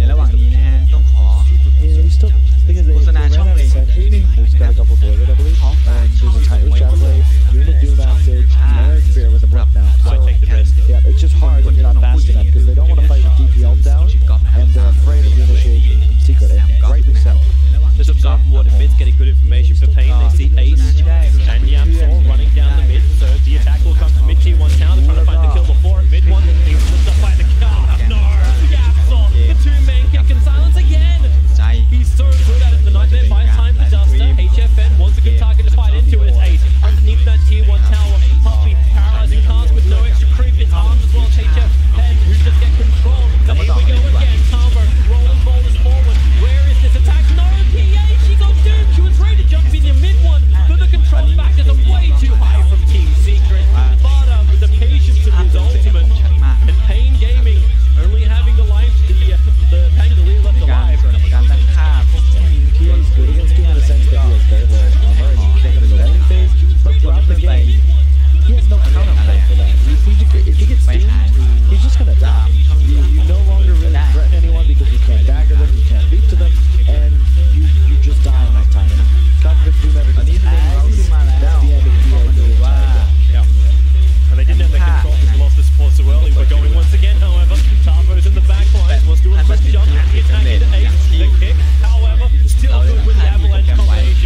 50-50 right now. Present for 23 out of 26 kills. And this is part of the reason. This hero seems to be really, really weak in the wrong player frames, but with Yapster it's great. There's so many heroes. Wall of Phantom Strike! He goes up to the creep wave at the same time as Mid One trying to attack him, so a Phoenix Grip attack. Maybe they have the Crimson Guard protection. It's not going to be enough. Down for 54 seconds. The crit spilling out into Poppy. Pouncing off, turns it around, and here we go again. The magnetized turn on. HFN is trapped inside the room. Poppy needs some distance. HFN won't kick out from this. The fight very much split out. As Pain Gaming lose more, Tavo just wants to roll away from this nightmare. He'll be able to do such a thing, but Yapsor wants to keep the chase going. Puts on the urn charge, up and towards the air. Paglia hits the deck. Can't jump out. The blink dagger being disabled. Yapsor stays right on the tail. He even kicks him further away, knowing the kill was coming in from Ace's last attack. He's actually out of rocks too, so those were his only play. He's got just the one left, so they're going to be a little weaker in teamfights. He won't be able to do that huge counter initiation, but at this point, Ace is finally in the top net worth, and he'll have MKB finished soon, and then this PA is just going to be toast. Yeah, I was going to say he'll go through him like butter on toast, but that analogy, that didn't make sense in my head. Like a knife through hot butter. Yeah, that's how I was going for. I'm trying to work out which analogy you're going for. Like just like done a half cross. Team Secret. So what have they got? They can wait for the next Roshan that can potentially spawn up in 3 minutes. Meanwhile, removing all out of towers. Puppy, he really couldn't have stuck around down there. That's just a freebie. He's worth almost 500 gold for this kill. But Yapsor! It's a double kick silence once more to Savage Roar. Sends the Tusker away to HFN into the BKB. Mid One solo on life. They have to kill off Ace, however. He's primary target number uno. With the Cycling Dagger, they've got the slow. They break the Aegis of the Immortal. They get rid of Bear as well. So Pain Gaming stand around. They want this lone druid. He's got so much behind him. The unstoppable streak ended by 655 gold for it. And that, for a tier 2 tower, is very much a worthwhile trade for Pain Gaming. If they just wait 300 gold for Ace to finish his MKB, they're winning that fight 100%. But once the PA BKBs, they no longer do any damage, and Lone Druid is effectively missing half of his hits. So it's just no patience there from Secret. They're not going to get that kill 100-0 on a PA. Yep. It looked like a good initiation after Puppy died. The second that double kick came in, I'm like, okay, well now PA is in trouble. But he triggered BKB when he went down to 20% of his engagement. They must look for a new target. Presenting himself from the mid. This time they bring both stuff as well as Sentry, Puppy. The damage! Combining Tavo and PA together. Way too much to do with the handle.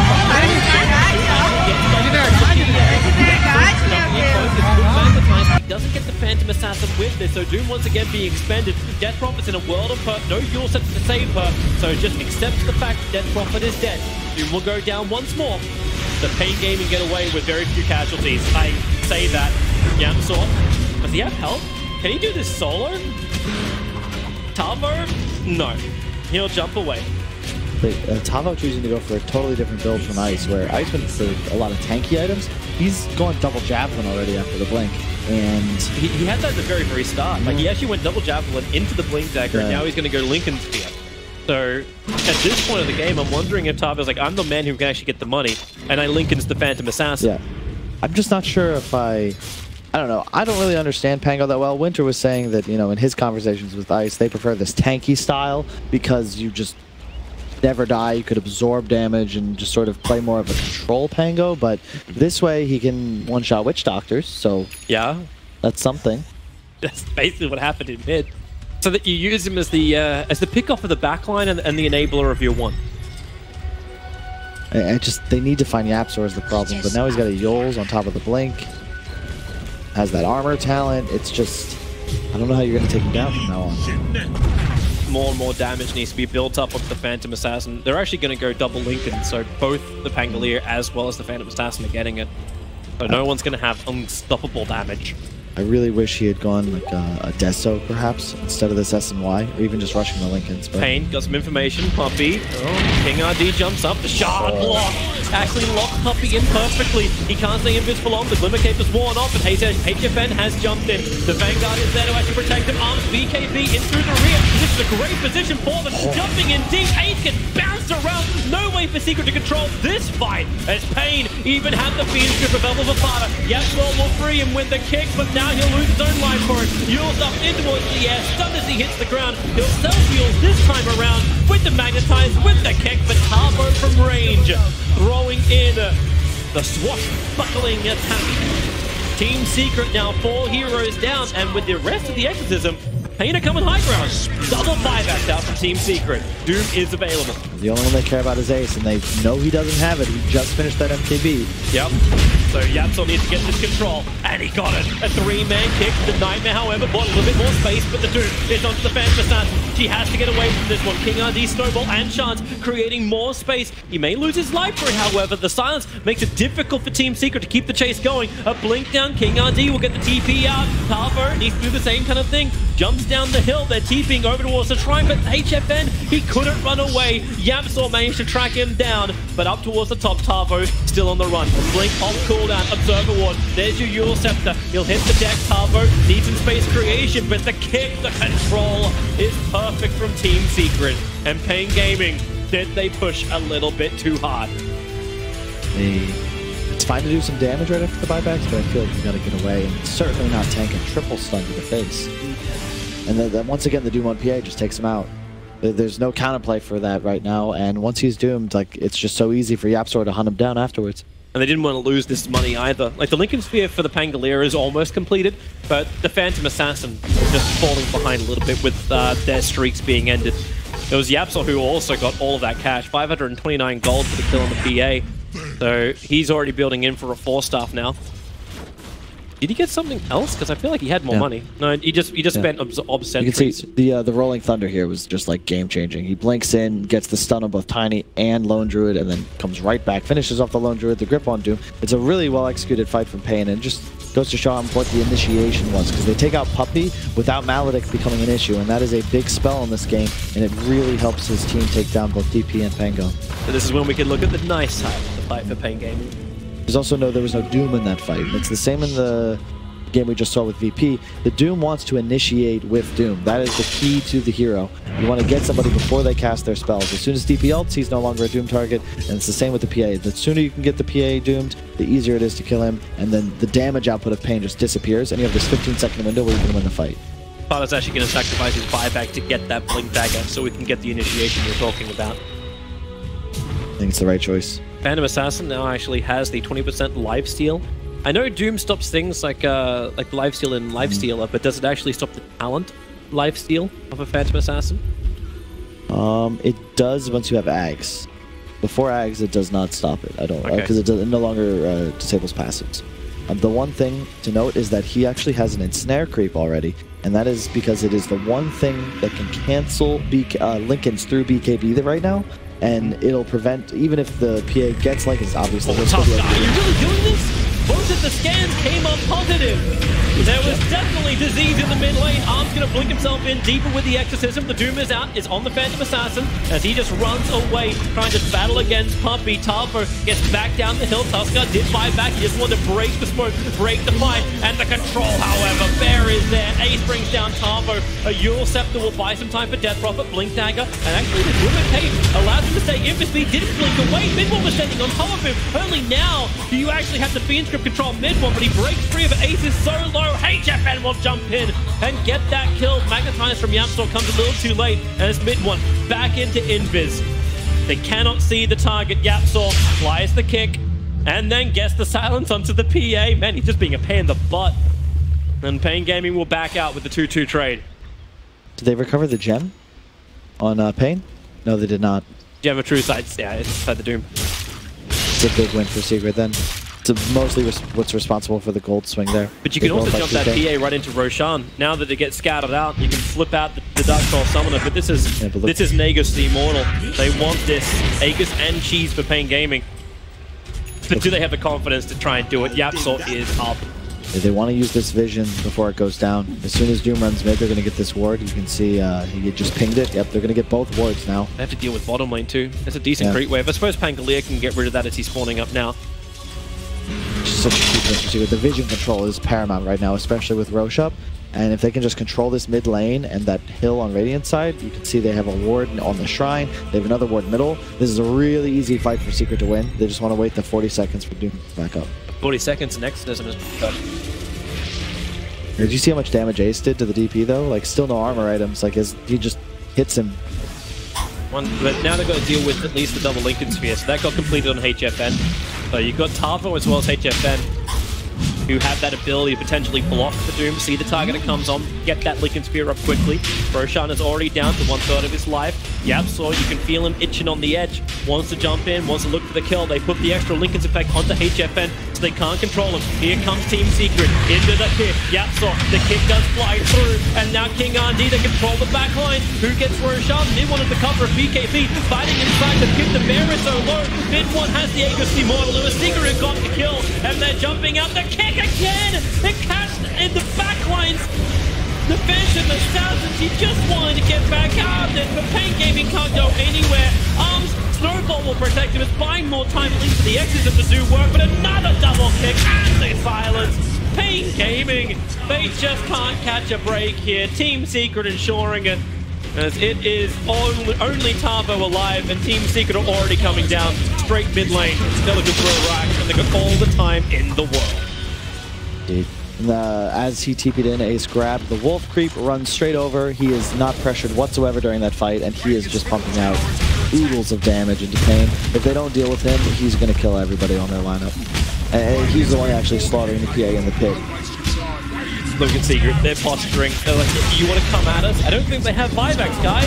They can just go straight for GG's. Exactly what they're doing right now. Pain Gaming will not be up in time. This game will belong to Team Secret. Tavo can try and delay them. At least he can kill off the bear of Lone Druid. That's one small upside. Downside is, actually, there is no resummon for 20 seconds. So, Tavo up. Stick away from Fada. Fada has to do one Doom, and this whole delay is gone. That's why Tavo, he'll tank it with the Lincoln Spear. Fada still has that Doom available, and Tavo, there's not a lot he can do. Ace is sitting in the back lines. They know he's the primary target. Here's the life coming back up again for Pain Gaming. Rolling boulder forward. Mid one protected by BKB. He gets looked at the end, but that is Team Secret finishing the throne, finishing the game in 36 minutes time. Yeah. Yep. They were slightly close. tested. They were slightly tested. Look, okay, yeah, they don't even look tested. They just look thirsty. I think they just made a couple of mistakes. I think Pain played well. The early laning phase really played a part in getting them ahead, but I know it's a minor thing, but I point back to the PAT being top. Yeah. Level 5. If he just sits bottom, finishes his upgraded boots, maybe a Perseverance, keep the Aquila, like, he's got total control of the lane. And one of the things you want to do whenever you're the core ahead, sit in one lane that you can dominate. The moment you rotate and take yourself out of the game, it doesn't matter that they killed mid. They dominated that lane so hard too. Yeah. Like Doom was consistently dying. It's a 2-armor hero. The mid lane appeared to be like a 7-lane even trade as well, and even the top lane, like Pangolier versus Ace, it worked nicely. But Pain Gaming, there's not enough. Now a 50-50 win rate for Pangolier. Such a terrible, terrible thing. But panel, you're not terrible. It's very kind.